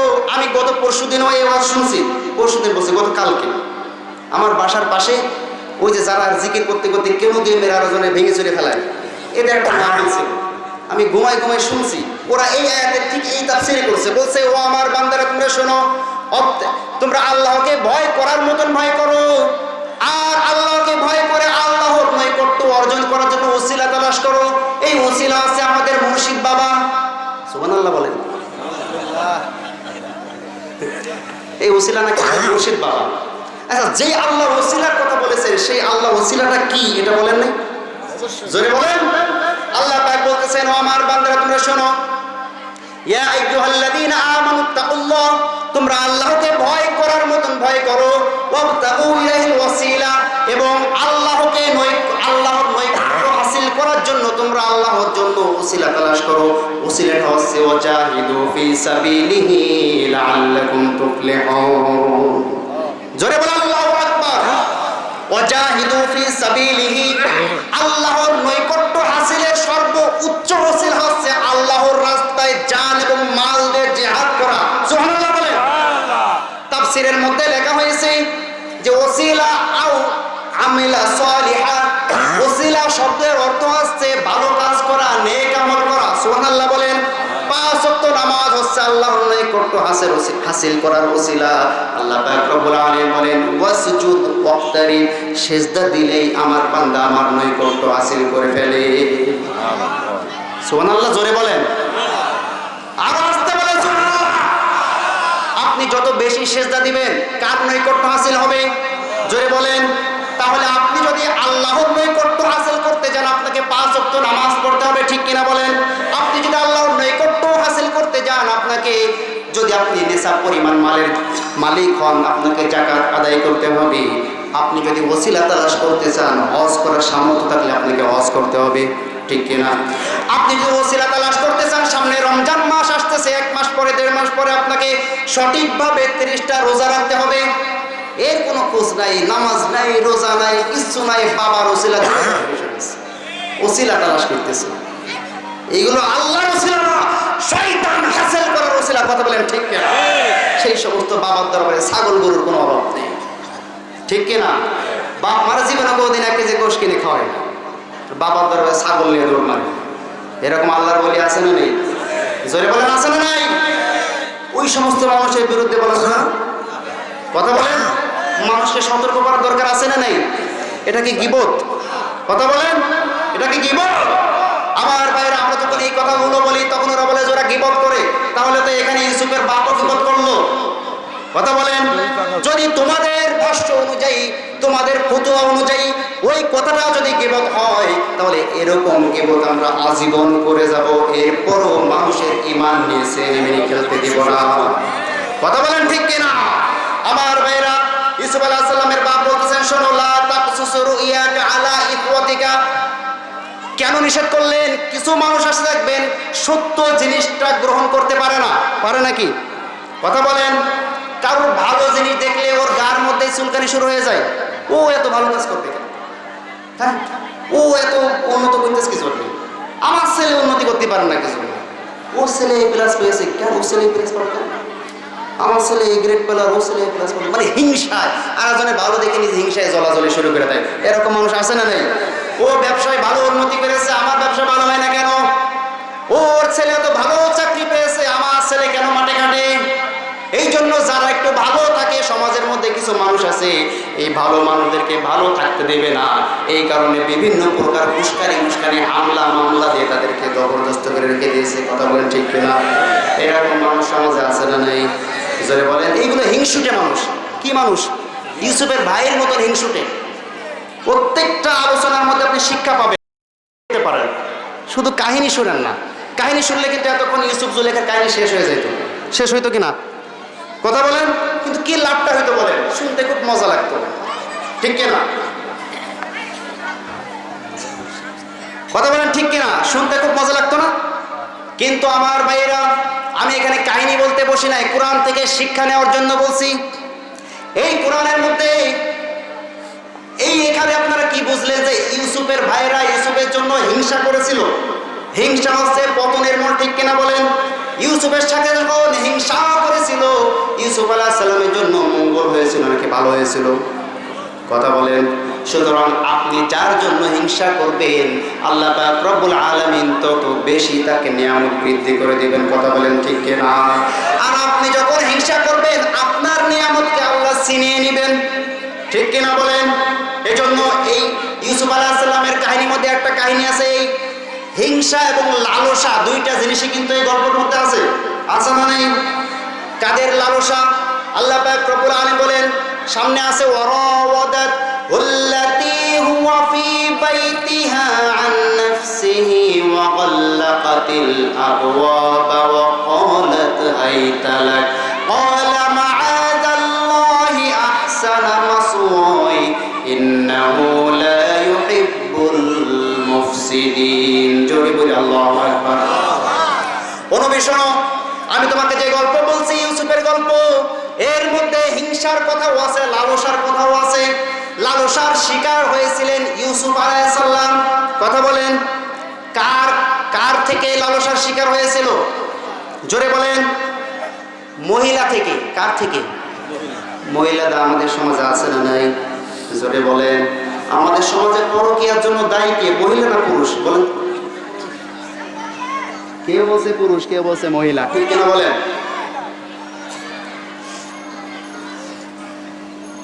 আমাদের সমাজে পরকীয়া প্রেম, এরপরে বেহায়াপনা, এর জন্য দায়ী কারা বলেন তো?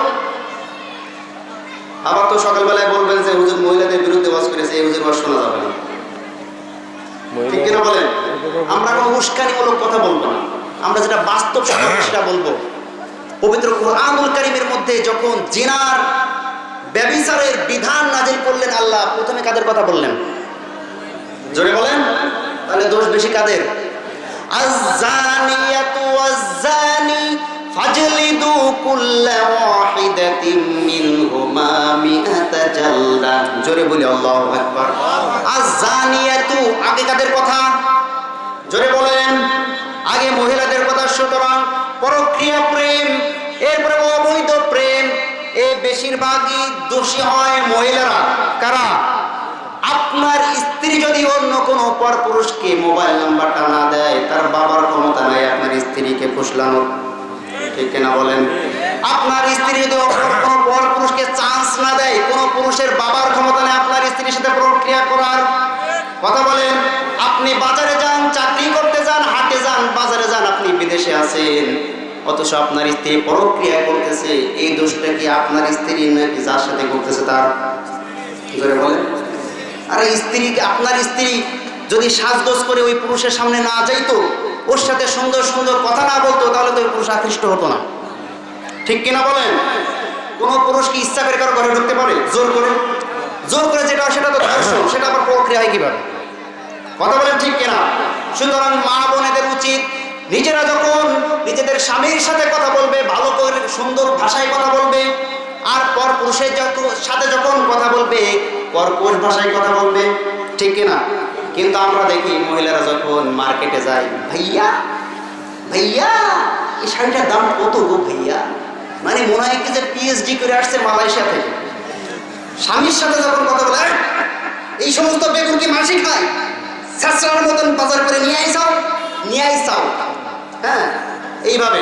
আর যখন পরপুরুষের সাথে কথা বলে, হে ভাইয়া এসছেন, কোথায় এসছেন, কখন এসছেন, আসেন বসেন, আপনাকে একটা চা ঢেলে দেন, ঠিক কিনা? স্বামী যদি পানি ঢেলে দিতে বলে, ঢেলে খাও, কি বলে? ঢেলিয়ে খাও। আর ওকে বলছে ঢেলে দে। কথা বলেন। দোষ কাদের? সুন্দর সুন্দর কথা বললে তো এমনি পুরুষদের মনের মধ্যে বাসনা শুরু হয়ে যাবে, ঠিক কিনা বলেন? আমার ভাইরা, এই জন্য মা বোনেদের উচিত নিজেদের আত্মসম্ভ্রমের দিকে চিন্তা করে, আপনাদের সম্মান আছে, আপনাদের মর্যাদা আছে, ইসলাম আপনাদেরকে চূড়ান্ত উচ্চ পর্যায়ে সম্মান দিয়েছে, ঠিক কিনা বলেন? কিন্তু আপনারা নিজেরাই তো আপনাদের সম্মানকে হানি করতেছেন। আপনাদের সৌন্দর্য দেখার অধিকার ছিল আপনার স্বামী, আর সেই সৌন্দর্য দেখাচ্ছেন পরপুরুষদেরকে, ঠিক কিনা বলেন? আপনার সৌন্দর্য ঢেকে রাখার জন্য বলা হয়েছিল, কিন্তু আপনি আপনার সৌন্দর্য জাহির করে বিয়ে বাড়িতে ঘোরাফেরা করতেছেন, ঠিক কিনা? এর জন্য কিন্তু পুরুষরাও দেয়। কথা বলেন। আমি যদি আমার স্ত্রীকে পাতলা শাড়ি না কিনে দিতাম, ওর বাপের ক্ষমতা ছিল নাকি পাতলা শাড়ি পরা? কথা বলেন।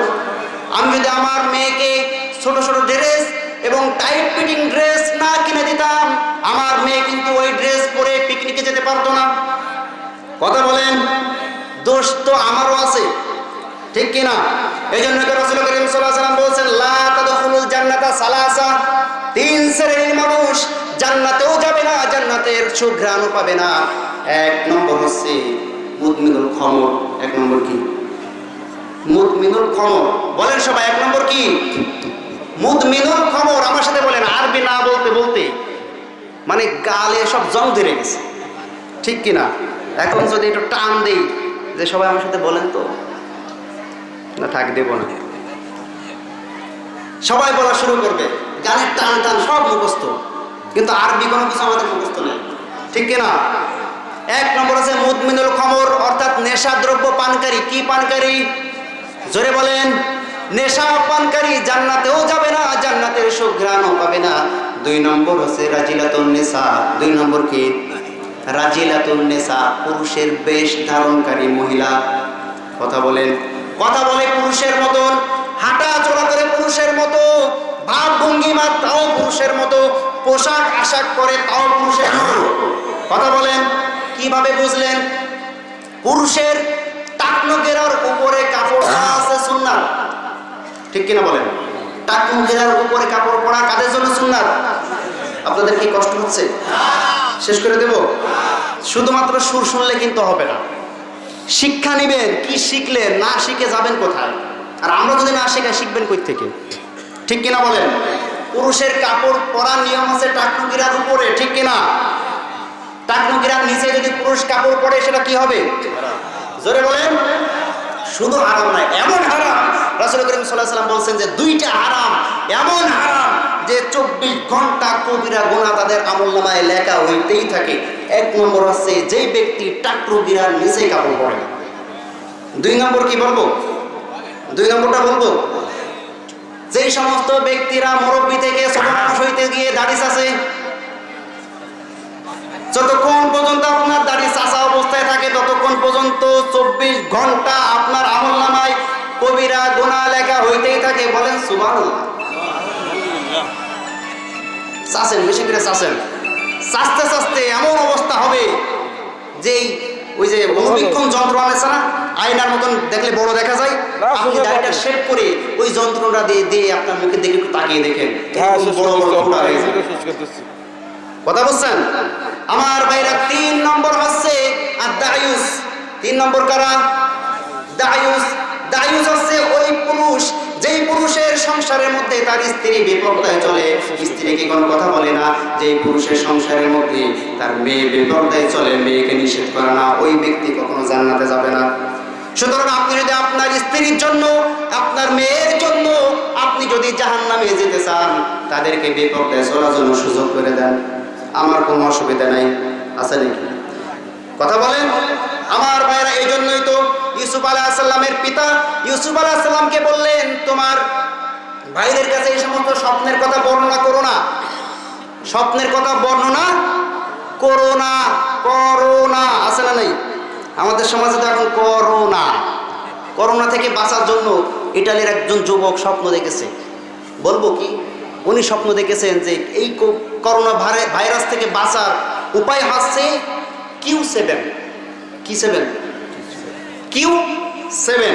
কিউ হচ্ছে ইংরেজি শব্দ, একটা শব্দ, ওই অক্ষর, আর 7 হচ্ছে ইংরেজিরই একটা গণনার অক্ষর, ঠিক কিনা? Q7, Q and Quran. Q for the Quran, 7 for the সূরাতুল ফাতিহা। সুবহানাল্লাহ বলেন। আপনি যদি কোরআনের সূরা ফাতিহার উপর আমল করেন, সূরা ফাতিহার আরেকটা নাম আছে সূরাতুশ শিফা। সূরাতুশ শিফা, সূরাতুল ফাতিহার আরেকটা নাম কি? ওয়া নুনাজ্জিলু মিনাল কুরআনি মা হুয়া শিফাউ ওয়া রাহমাতুল লিন-নাস ওয়া লা ইয়াজিদুজ যালিমিনা ইল্লা খাসারা। জোরে বলি আল্লাহু আকবার। আল্লাহ পাক রব্বুল আলামিন এই কোরআনকে শিফা অনুযায়ী নাযিল করেছেন। এই কোরআনটা মুমিনের জন্য শিফা, আর মুনাফিকদের জন্য এই কোরআনটা হচ্ছে ভাইরাস, ঠিক কিনা বলেন? সুতরাং যেই সমস্ত মুমিনরা কোরআন অনুযায়ী জীবনযাপন করবে তাদেরকে আল্লাহর রহমতে করোনা ভাইরাস আক্রমণ করতে পারবে না। আপনি সূরা ফাতিহার উপর আমল করবেন তো ইনশাআল্লাহ। আপনি 5 ওয়াক্ত নামাজ পড়েন, আপনার কোনো মাস্ক পড়া লাগবে না। কথা বলেন। আপনি 5 ওয়াক্ত নামাজের পরে কোরআন তেলাওয়াত শিখেন। কোরআন তেলাওয়াত যদি আপনি পড়তে না পারেন, শেখার চেষ্টা করেন, অথবা যে পড়তে পারে তাকে বলেন, ভাই আমার সামনে একটু কোরআন তেলাওয়াত করে শোন, আমি একটু শুনি। তাতেও লাভ আছে না নাই? জোরে বলেন, আছে না নাই? সুতরাং আমার ভাইরা, করোনা ভাইরাসের জন্য তাই দায়ী যারা কোরআনের বিরুদ্ধে আইন পাশ করে, ঠিক কিনা বলেন? করোনা ভাইরাসের জন্য তাই দায়ী যারা কোরআনের পাখিগুলোর বিরুদ্ধে বিভিন্ন হামলা এবং মামলা দেয়। এ কথা বলেন না, সকালে আমার বয়স বেড়ে যাবে। কথা বুঝেছেন? আমার ভাই রাগ করলেন নাকি? আমরা কারো বিরোধিতা করেছি? কোনো দলের বিরোধিতা করেছি? কিসের কথা বলছি? কোরআনের কথা বলছি। এই জন্য বলতেছেন লা তাকসুসু ইয়াকা, তোমার ভাইদের সামনে তুমি বর্ণনা করো না স্বপ্নের কথা। আলা ইফতিকা ফাকিদু লাকা কাইদা, তার কারণ তারা কিন্তু তোমার বিরুদ্ধে বিভিন্ন ধরনের কৌশল অবলম্বন করবে। কথা বলেন। আল্লাহ বলতেছেন ইন্নাশ শাইতানা লিল ইনসানি আদুউম মুবিন, শয়তান কিন্তু মানুষের প্রকাশ্য শত্রু। আমাদের প্রকাশ্য শত্রুকে শয়তান। এজন্য ভালো ভালো কাজ যখন আপনি করতে যাবেন, সমাজের মধ্যে অনেকেই যে আজকে তাফসীর মাহফিল হচ্ছে, আজকের এই মাহফিলের পক্ষেও কিন্তু সবাই নাই, আছে নাকি? কথা বলেন, এই মাহফিল কিভাবে ভণ্ডল করা যায় এই ধরনেরও এক লোক আছে না নাই? এখানে নাই, আমার জানা মতে নাই। তবে অন্য অন্য জায়গায় কিন্তু যেখানে তাফসীর মাহফিলের আয়োজন করা হয়, অনেক মানুষ আছে তার বিরোধিতা করে। কথা বলেন, ভালো কাজের বিরোধিতাও কিন্তু করার মতো একদল মানুষ আছে না নাই? জোরে বলেন। বিপদে যখন পড়ে তখন কিন্তু ভালো মানুষের কাছেই দৌড়ায়, ঠিক কিনা? যখন বিপদ আসে দৌড়ায় কিন্তু ভালো মানুষের কাছে। আর যখন ভালো থাকে, মুছে থাকে, তখন ভালো মানুষের বিরুদ্ধে কথা বলা আছে না নাই? জোরে বলেন।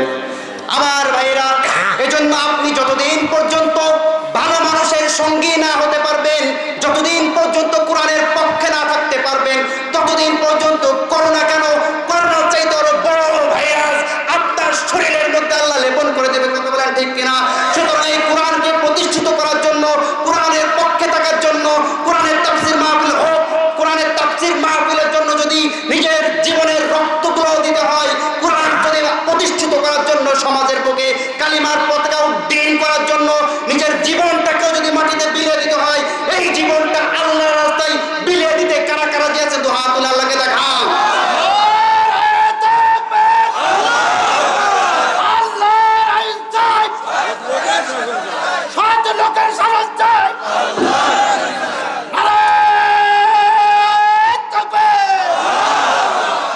বলে আলহামদুলিল্লাহ। আপনাদেরকে রাগ করতেছেন ভাই? সৎ লোকের শাসন চাই, এটা কিন্তু আমাদের প্রধানমন্ত্রীও চায়। চাই কি চায় না? জোরে বলেন। আমাদের সমাজে অসৎ মানুষগুলাকে ধরে ধরে জেলে ভরতেছে কি ভরতেছে না? জোরে বলেন। পাপিয়া ঠাপিয়া সহ আরো যত যা আছে, ওই যে ফ্রিজের মধ্যে মাছের বদলে টাকা রেখেছে কি রেখেছে না? ফ্রিজে মানুষ রাখে মাছ মাংস, ওরা টাকা পয়সাও রাখে। মানে টাকা অনেক গরম, তো টাকা গরমটা কমানোর জন্য, ঠান্ডা বানানোর জন্য ফ্রিজে রেখেছে, ঠিক কিনা? আমাদের প্রধানমন্ত্রী এগুলোর ধরেছে কি ধরে নাই? তাহলে সৎ লোকের শাসন তো উনিও চান, ঠিক কিনা বলেন? আমার ভাইরা, আমরা তো সমাজের মধ্যে যখন ওনার মুখের দিকে তাকাই, ওনার ব্লাউজের হাতাটা কিন্তু এই পর্যন্ত, ঠিক কিনা বলেন? এখান থেকে ব্লাউজের ঝোলটা কিন্তু নিচে পর্যন্ত। ওনার কি পেট পিট দেখা যায় নাকি? কথা বলেন। শাড়িটাও পরে সুন্দরভাবে, মাথায় সবসময় কাপড় থাকে। উনি আবার 5 ওয়াক্ত নামাজও পড়ে, ঠিক কিনা বলেন? এমনকি তাহাজ্জুদ নামাজ পর্যন্ত পড়ে। এমনকি উনি সকালবেলায় কোরআন তেলাওয়াত করে নাকি ঘর থেকে বাইর হয়, আমরা শুনেছি, ঠিক কিনা বলেন? আমার ভাইরা, সুতরাং বোঝা গেল উনি একজন পরহেজগার মহিলা। কি মহিলা? কথা বলেন। আমাদের বাংলাদেশের প্রধানমন্ত্রী একজন পরহেজগার মহিলা, তিনি পর্দানাসীন মহিলা। উনি পর্দা হিজাব পরিধান করে অবস্থায় সবসময় থাকেন। উনি একথাও বলেছেন, দাঁড়িয়ে টুপিওয়ালা মানুষ দেখলে আমার খুব ভালো লাগে। উনি নামাজ প্রতিষ্ঠিত করার জন্য প্রত্যেক উপজেলায় মসজিদ তৈরি করে দিচ্ছেন, ঠিক কিনা বলেন? সুতরাং সেই আমার মনে হয় তার কামলার মধ্যে এমন কিছু মানুষ আছে তাকেও দেখতে পারে না। কথা বলেন। তাই যদি হতো, তার আমলাদের মধ্য থেকে পর্দার বিরুদ্ধে এরকম খারাপ কোনো কথা তাদের আমলাদের মুখ থেকে বাইর হতো না। কথা বলেন, ঠিক কিনা? সুতরাং বোঝা গেল প্রধানমন্ত্রী পর্দায় থাকে, হিজাব পরিধান করে থাকে, তার আমলাদের কোনো মানুষও, অনেক মানুষ আছে তার বিরুদ্ধেও কথা বলে, ঠিক কিনা বলেন? সে যদি হিজাব পরিধান করে, হিজাবের বিরুদ্ধে কথা বলে, তার বিরুদ্ধে লাগে কি লাগে না বলেন? সে যখন নামাজের বিরুদ্ধে কথা বলে, নামাজ প্রধানমন্ত্রী পড়লে প্রধানমন্ত্রীর বিরুদ্ধে কথা যায় কি যায় না বলেন? সুতরাং প্রধানমন্ত্রীকে আমরা জানাইতে চাই, আমরা আলেমরা কখনো আপনার বিরোধিতা করি নাই। আমরা আলেমরা সর্ব অবস্থায় আপনাদের পক্ষে ছিলাম, আপনার পিতার পক্ষেও ছিলাম, আপনার পক্ষেও আছি। আপনার বিপক্ষে যারা অবস্থান করে আপনার গায়ে চেপে বসে রয়েছে, তাদেরকে গঠনমূলক শাস্তি প্রদান করুন, দেশটা এমনি সুন্দর হয়ে যাবে, ঠিক কিনা? রাগ করলেন নাকি? কথা বলেন। কথাগুলো কি আমি বললাম? কথা বলেন। আমাদের বাংলাদেশের স্বাধীনতার স্থপতি বঙ্গবন্ধু শেখ মুজিবুর রহমান 1972 সালে বলে দিয়ে গিয়েছিলেন, আমার আশেপাশে যা আছে সব চাটার দল। কিসের দল? এটা কি আমি বললাম? কে বলেছিলেন? জোরে বলেন। বঙ্গবন্ধু শেখ মুজিবুর রহমান বললেন, আমি বাইরের রাষ্ট্র থেকে, লন্ডন থেকে ভিক্ষা করে টাকা পয়সা নিয়ে আসি, আমার বাংলাদেশের গরিব মা বোনদের জন্য আমার পাশের চেচার দলেরা সমস্ত টাকা পয়সাগুলো চেটে পুটে শেষ করে দেয়। তা কার কথা? জোরে বলেন। আরে কথা বলছেন না কেন আপনারা? রাগ করলেন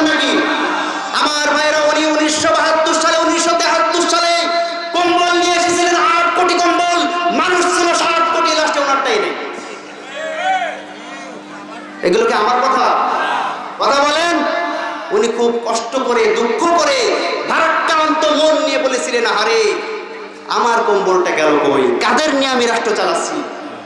এই সমস্ত চেতার দলেরা 1975 সালে তাদের বিরুদ্ধে কথা বলার কারণে তার দলের লোক হয়েও তাকে সপরিবারে হত্যা করেছিল। কথা বলেন ঠিক কিনা?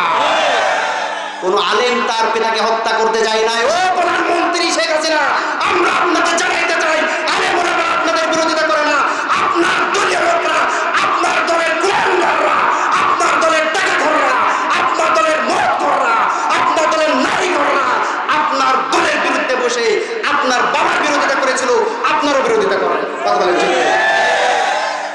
রাগ করলেন? কারো বিরোধিতা করেছি? আমরা কিন্তু সরকারের পক্ষেই কথা বলেছি, ঠিক কিনা বলেন? আমার ভাইয়েরা, এই জন্য কোরআনটার নাম আছে আল ফুরকান। কোরআনের নাম কি? জোরে বলেন। কোরআনের নাম আছে আল ফুরকান। ফুরকান শব্দের অর্থ সত্য মিথ্যার পার্থক্যকারী।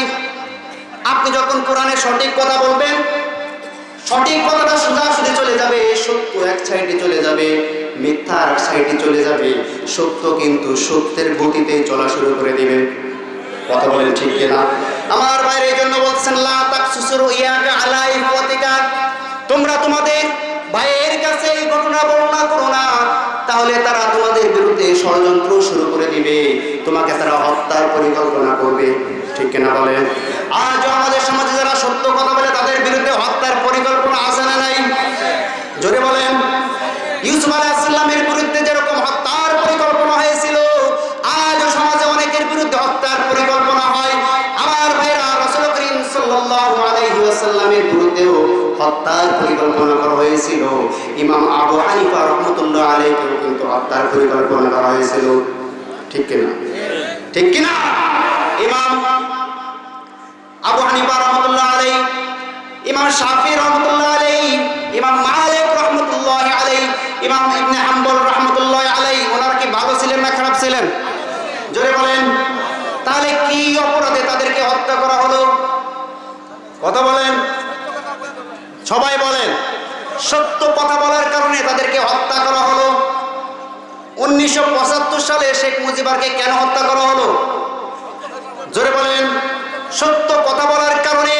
সুতরাং আজও পৃথিবীতে যাদেরকে দেখবেন সত্য বলার কারণে হত্যা করা হয়, তারা রাসূল সাল্লাল্লাহু আলাইহি ওয়াসাল্লামের ওয়ারিস, তারা ইমাম আবু হানিফার ওয়ারিস, তারা ইমাম মালিকের ওয়ারিস, তারা ইমাম ইবনে হাম্বলের ওয়ারিস। বলেন সুবহানাল্লাহ। আমার ভাইরা, এই জন্য আমরাও কিন্তু সেই মুসলমান। আমরা কি? জোরে বলেন। কোন হামলা মামলার ভয় আমরা মুসলমানরা পাই না, আমরা ভয় পাই কেবলমাত্র আল্লাহর। কাদের ভয় পাই? জোরে বলেন। যাদের হৃদয়ে আছে আল্লাহর ভয়, তারা কবু পথ ভুলে যায় না। আল্লাহর প্রেম ছাড়া এই দুনিয়ায় কারো কাছে কোনো কিছু চাই না। ঠিক কিনা বলেন? যাদের হৃদয়ে আছে আল্লাহর ভয়, তারা কবু পথ ভুলে যায় না। যায় নাকি? জোরে বলেন। কোন হামলার ভয় কি তারা পায়? কোন মামলার ভয় কি তারা পায়? কোন বুলেট বোমার ভয় কি তারা পায়? কেবলমাত্র আল্লাহর রাস্তায় তাদের জীবনটাকে তারা সঁপে দেয়। ঠিক কিনা বলেন? আমার ভাইয়েরা, এই জন্য আল্লাহর রাস্তায় চলতে গেলে অনেক বিপদ আসবে, অনেক বাধা আসবে, অনেক বিপত্তি আসবে। সমস্ত বিপত্তি, সমস্ত বাধা, সমস্ত ভয় এড়িয়ে চলে আল্লাহর পক্ষে থাকতে হবে। মা বোনেদের নাকি জায়গা আছেন, আপনারা একটু আগে আগে আসেন, আপনারা একটু সামনে আগে আসেন। ইনশাআল্লাহ কিছুক্ষণের মধ্যে আলোচনা শেষ করে দেব। 6 নম্বর আয়াত পর্যন্ত আলোচনা করে ইনশাআল্লাহ আলোচনা শেষ। সামনে আর আগাবো না। তারপর কাহিনী বলার জন্য বসি নাই, শিক্ষা নেওয়ার জন্য বসছি। কথা বুঝছেন? আমার ভাইরা, যে কথা বলছিলাম, ইউসুফ আলাইহিস সালাম ভুল করে তার ভাইদের কাছে কথাগুলো বলে দিয়েছেন।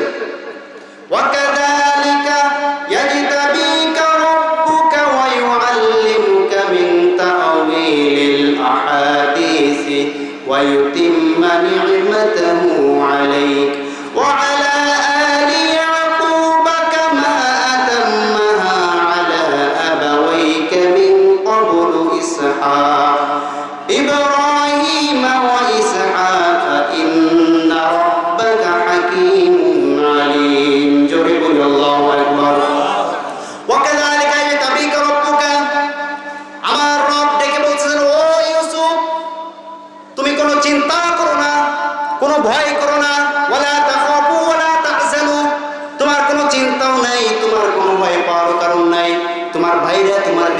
ষড়যন্ত্র করেছে, এই ষড়যন্ত্রকে উপেক্ষা করে আমি তোমার পিতা ইয়াকুব, তোমার দাদা ইসহাক, তোমার পরদাদা ইব্রাহিম আলাইহিস সালামের মতো আমি তোমাকেও উত্তম জাযা, তোমাকে স্বপ্নের তাবির শিক্ষা দিব, তোমাকে অনেক জ্ঞান শিক্ষা দিব, এমনকি শেষ পর্যন্ত ক্ষমতার মসনাদ আমি তোমাকে দান করবো। বলেন সুবহানাল্লাহ। ইউসুফ আলাইহিস সালামের ভাইদের সংখ্যা বেশি ছিল নাকি ইউসুফের সংখ্যা বেশি ছিল? জোরে বলেন। পৃথিবীর শুরু থেকে আজ পর্যন্ত দেখবেন ইসলামের পক্ষের মানুষ বেশি না বিপক্ষের মানুষ বেশি? জোরে বলেন। ইসলামের বিপক্ষের মানুষ বেশি। ইসলামের বিপক্ষেই মানুষ বেশি থাকে, খারাপের পক্ষে বেশি থাকে, ভালোর পক্ষে কম থাকে। সুতরাং আমরা যখন দেখব ভালো মানুষের বিপর্যয় বেশি, খারাপ মানুষের বিজয় বেশি, আমাদের হতাশ হওয়ার কোনো কারণ নাই। অল্প সংখ্যক মানুষ থেকে আল্লাহ পাক রব্বুল আলামিন ক্ষমতার মসনদ দান করতে পারে, ঠিক কিনা? বেশি মানুষ যতই ষড়যন্ত্র করুক না কেন, আল্লাহরও কিন্তু একটা পরিকল্পনা থাকে, থাকে কি থাকে না? জোরে বলেন। আপনারা এর আগে শুনেছেন মুসা আলাইহিস সালামকে হত্যা করার জন্য ফেরাউন লক্ষ লক্ষ শিশু হত্যা করেছিল, ঠিক কিনা বলেন? উদ্দেশ্য কি? তিনি জানতে পেরেছেন মুসার কারণে ওই ফেরাউনের ক্ষমতার মসনদ ধ্বংস হয়ে যাবে, মুসা যাতে জন্মাইতে না পারে, জন্মানোর আগে শেষ, ঠিক কিনা বলেন? কিন্তু পেরেছিল নাকি? ওই মুসা ফেরাউনের ঘরে লালিত পালিত হয়েছিল কিনা? জোরে বলেন। ঠিক তেমনি ভাবে আজও পৃথিবীর বুকে যারা এক শ্রেণীর মানুষ যারা আছে, কোরআনের বিরোধিতা করে, কোরআন যারা মেনে চলে, হাদিস যারা মেনে চলে, কোরআনের পক্ষে যারা কথা বলে, এদের সংখ্যা যতই কম হোক না কেন, এদের উপরে যত হামলাই আসুক না কেন, যতই কোন ঠাসা করে রাখা হোক না কেন, তোমাদের সংখ্যা যত বেশি হোক না কেন, আল্লাহর পরিকল্পনার কাছে তোমাদের ষড়যন্ত্র কোনো লাভ হবে না। কথা বলেন ঠিক কিনা? আল্লাহ পাক রব্বুল আলামিন তাদেরকে দিয়ে আল্লাহ পাক রব্বুল আলামিনের কালিমার পতাকা পৃথিবীর বুকে উড্ডীন করেই ছাড়বে, ছাড়বে। জোরে বলেন ঠিক কিনা? আমার ভাইরা, যে কথা প্রথমে বলেছিলাম, তালেবানরা কিন্তু এখন ইসলামের পতাকা উড্ডীন করেছে, ঠিক কিনা বলেন? তাদের কাছে কি আধুনিক কোনো অস্ত্র আছে নাকি? কোনো আধুনিক কোনো অস্ত্র আছে? তাদের কাছে আধুনিক কোনো অস্ত্র নাই। তাদের কাছে ঈমানের তীব্র বল আছে, ঈমান আছে। ঈমান যদি আপনি তাজা করতে পারেন, আল্লাহ পাক রব্বুল আলামিনের পক্ষ থেকে বিজয় আসতে পারে কি পারে না? জোরে বলেন, জোরে বলেন, পারে কি পারে না? আমার ভাইরা, এজন্যই তো ঈমান টিকে রাখার জন্য আপনাকে আমাকে কোরআনের সাহায্যে আসতে হবে। কিসের সাহায্যে আসতে হবে? কোরআনের সাহায্যে আসতে হবে। হিংসা বিদ্বেষ দূর করে দিতে হবে। দলীয় হিংসা, গোত্রীয় হিংসা, বংশীয় হিংসা, সব হিংসা দলাদলি বাদ দিয়ে এক কোরআনের সাহায্যে আসতে হবে। কারা কারা রাজি আছেন? কারা কারা রাজি আছেন? যারা হাত তোলেনি বুঝবেন যে ওদের কোরআন শুনতে ভালো লাগে না, ওরা কোরআনের পক্ষের মানুষ না, বিপক্ষের মানুষ। কথা বলেন, পক্ষের মানুষ না বিপক্ষের মানুষ? তাহলে কোরআনের ছায়াতলে আমরা থাকতে চাই। রাজি আছি ইনশাআল্লাহ? রাজি আছি। তাহলে কোরআনের মধ্যে নামাজ পড়ার কথা আছে না? জোরে বলেন। মুখে বলি ভালোবাসি, অন্তরেতে নাই, রবিউল আউয়াল গেলে তোমায় ভুলে যাও। আমরা তো এরকম মানুষ নাকি? হ্যাঁ, মুখে বলি আল্লাহ রসুলকে খুব মহব্বত করি, খুব ভালোবাসি, যেই মহব্বত করলে মিষ্টি খাওয়া যায় সেরকম মহব্বত করি। যখনই বোঝা যাবে যে আল্লাহ রাসূলের দ্বীনকে প্রতিষ্ঠিত করার জন্য রক্ত দিতে হবে, বলে আমরা মিষ্টি খাওয়া মুসলমান, রক্ত দেওয়া মুসলমান না, ঠিক কিনা বলেন? ভালোবাসার নমুনাটা কি বলেন তো? ভালোবাসার নমুনাটা কি? যাকে যে ভালোবাসে দেখবেন কোনো, আমি কিন্তু ওটার পক্ষে কথা বলছি না, বোঝানোর জন্য বলতেছি। ওই যে অবৈধ যে প্রেম করে ছেলে মেয়ে, দেখবেন ছেলে আর মেয়ে যখন প্রেম করে, মেয়ে যেই রঙের কাপড় পরতে পছন্দ করে, ছেলে জীবনেও ওই রঙের কাপড় পরে নাই, যে ভালোবাসে যে পরের দিন ওই রঙের কাপড় কিনে নিয়েছে, ঠিক কিনা বলেন? মেয়ে যে জিনিসটা খাইতে পছন্দ করে, মেয়ে মনে করেন যে সাপোজ মূলা খাইতে পছন্দ করে। কি খাইতে পছন্দ করে? মূলা। মূলা চিনেন? হ্যাঁ, বিশাল সেন্ট নাকি? অনেকেই খায় না ভয়তে। ওই ছেলেও জীবনে কোনোদিন মূলা খায় নাই, টেলিফোনে কথা বলছে, হ্যালো আজকে কি দিয়ে ভাত খাইছো? বলছে মূলা দিয়ে খাইছে রে, আমারও তো মূলা খাওয়া দরকার নেই। পরের দিন ফোন করে বলে হ্যাঁ আমিও আজকে মূলা দিয়ে ভাত খাইছি, মানে ওকে খুশি করার জন্য, ঠিক কিনা বলেন? সুতরাং যে তাকে প্রাণ দিয়ে অন্তর দিয়ে মহব্বত করে, তাকে খুশি করার জন্য সে যে জিনিসগুলো পছন্দ করে, এও ওইগুলা পছন্দ করে, ঠিক কিনা? আমার ভাইয়েরা, আমরা যদি আল্লাহকে মহব্বত করে, আল্লাহ রাসূলকে মহব্বত করি, এটা শুধু মুখের দাবি দিলে হবে না। আল্লাহকে মহব্বত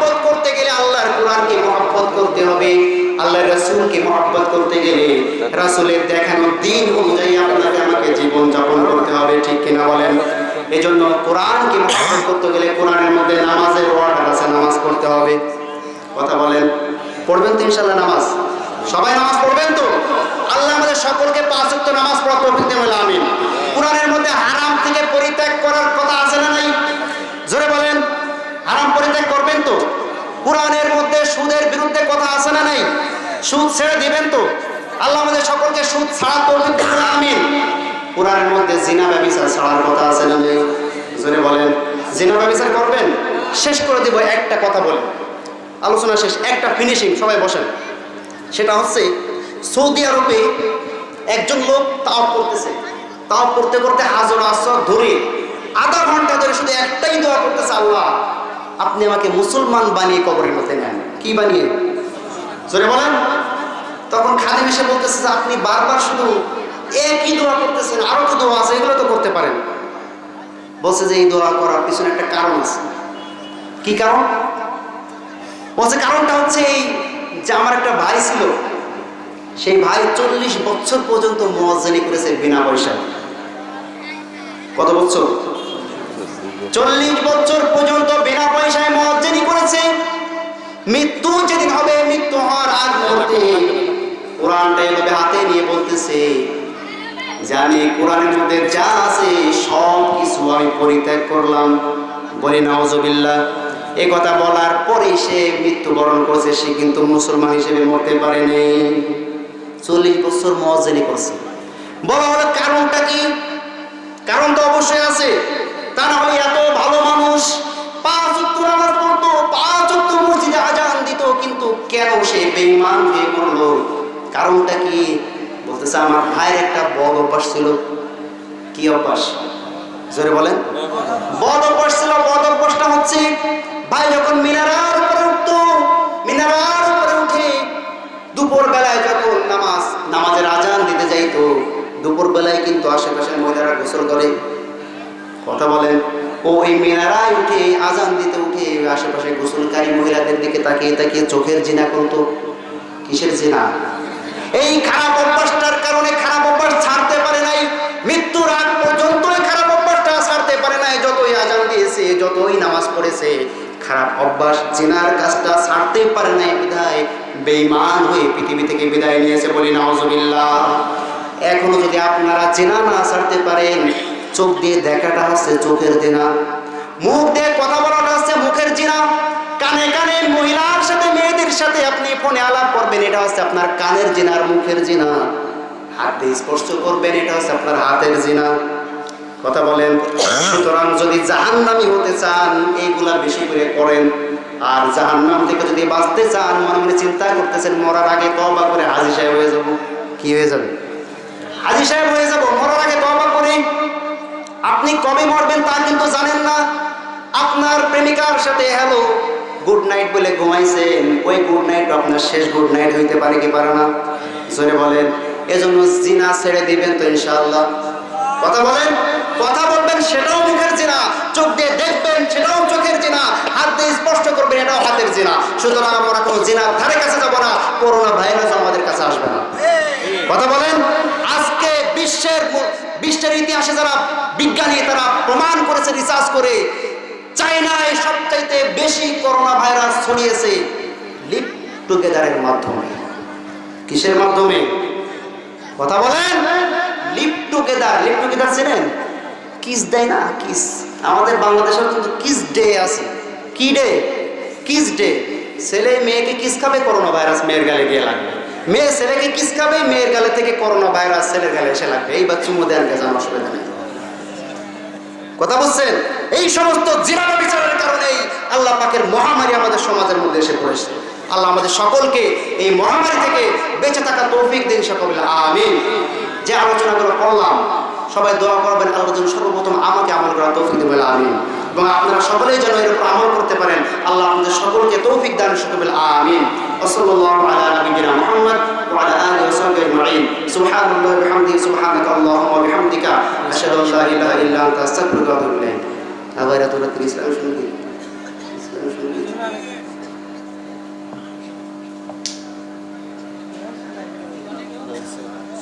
আচ্ছা, একটা অনুরোধ আসছে ইসলামী সঙ্গীত গাওয়ার জন্য, আপনাদের কি একটু ধৈর্য হবে? গাবো তাহলে একটা। সবাই বসেন, এরপরে দোয়া হয়ে যাবে ইনশাল্লাহ। সভাপতি যদি কোনো আলোচনা থাকে উনি করে দোয়া হয়ে যাবে ইনশাল্লাহ। সবাই একটু ধৈর্য ধরে, সবাই একটু, না ভাই আর সম্ভব না, আমাদের প্রত্যেক দিন ওয়াজ করা লাগে তো। সবাই একটু ধৈর্য ধারণ করে বসবেন ইনশাআল্লাহ।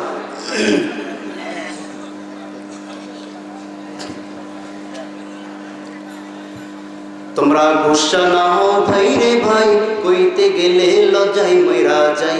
তোমরা গুসা না হও ভাই রে ভাই, কইতে গেলে লজ্জায় মইরা যাই। তোমরা গুসা না হও ভাই রে ভাই, কইতে গেলে লজ্জায় মইরা যায়। আমি শহীদ দিবস পালন করি বাংলা ভাষার তরে, ইংলিশ মিডিয়ামে কিন্তু আমার সওয়াল পড়ে। ঠিক কিনা বলেন? হ্যাঁ, বাংলা ভাষার জন্য পাগল হয়ে যায়। হ্যাঁ, বাঙালিকে বাংলা ভাষার জন্য জীবন দিতে পারে সব, অথচ যখন দিবসটার নামও ভুলে গেছে যে বাংলায় কয় তারিখ আছে। ঠিক কিনা? 1971 সালে যুদ্ধ হয়েছিল কিসের জন্য? বাংলা ভাষার জন্য। কিন্তু শহীদ দিবস 21শে ফেব্রুয়ারি কেন? ওদিনকে বাংলা কোনো দিবস ছিল না, বাংলা কোনো তারিখ ছিল না। 21শে ফেব্রুয়ারি, 26শে মার্চ, বাংলা কি তাও জানি না। ঠিক কিনা বলেন? আমি শহীদ দিবস পালন করি বাংলা ভাষার তরে, ইংলিশ মিডিয়ামে কিন্তু আমার সওয়াল পড়ে। মুখে মোরা বাঙালি ভাই, মুখে মোরা বাঙালি ভাই, বাংলাতে যে দখল নাই, কইতে গেলে লজ্জায় মইরা যায়। তোমরা গোসা না হও ভাই রে ভাই, কইতে গেলে লজ্জায় মইরা যায়। তোমরা গোসা না হও ভাই রে ভাই, কইতে গেলে লজ্জায় মইরা যায়। বনভোজনের নামে যারা পিকনিকেতে যায়, মুরগি সালুন খায় না, তারা চিকেন কারি খায়। ঠিক কিনা? ঠিক কিনা বলেন? আজকে দেখেন না পিকনিকের নামে কি হচ্ছে, এমন সাজা সাজে। আর এগুলো কি বাপের চোখে পড়ে না যে মেয়ে কিভাবে পড়ে যাচ্ছে? হ্যাঁ, বাপের চোখে এগুলো পড়ে না? বাপ তখন চশমা চোখে দিয়ে বসে থাকে। আমি কিছু দেখছি না, মা মনে যাচ্ছ ওই মসজিদ না, যা যা। আপনার মেয়েকে আপনি জেনার পথে হাঁটাচ্ছেন। যতগুলো পর পুরুষ, যতগুলো পর ছেলে, যতগুলো তার বন্ধু বান্ধব তার সাথে কথা বলতে আড্ডা দিবে, প্রত্যেক কথাই বলায় সেকেন্ডে সেকেন্ডে কবিরা গুনাহ আপনার আমল নামে ট্রান্সফার হয়ে আসে।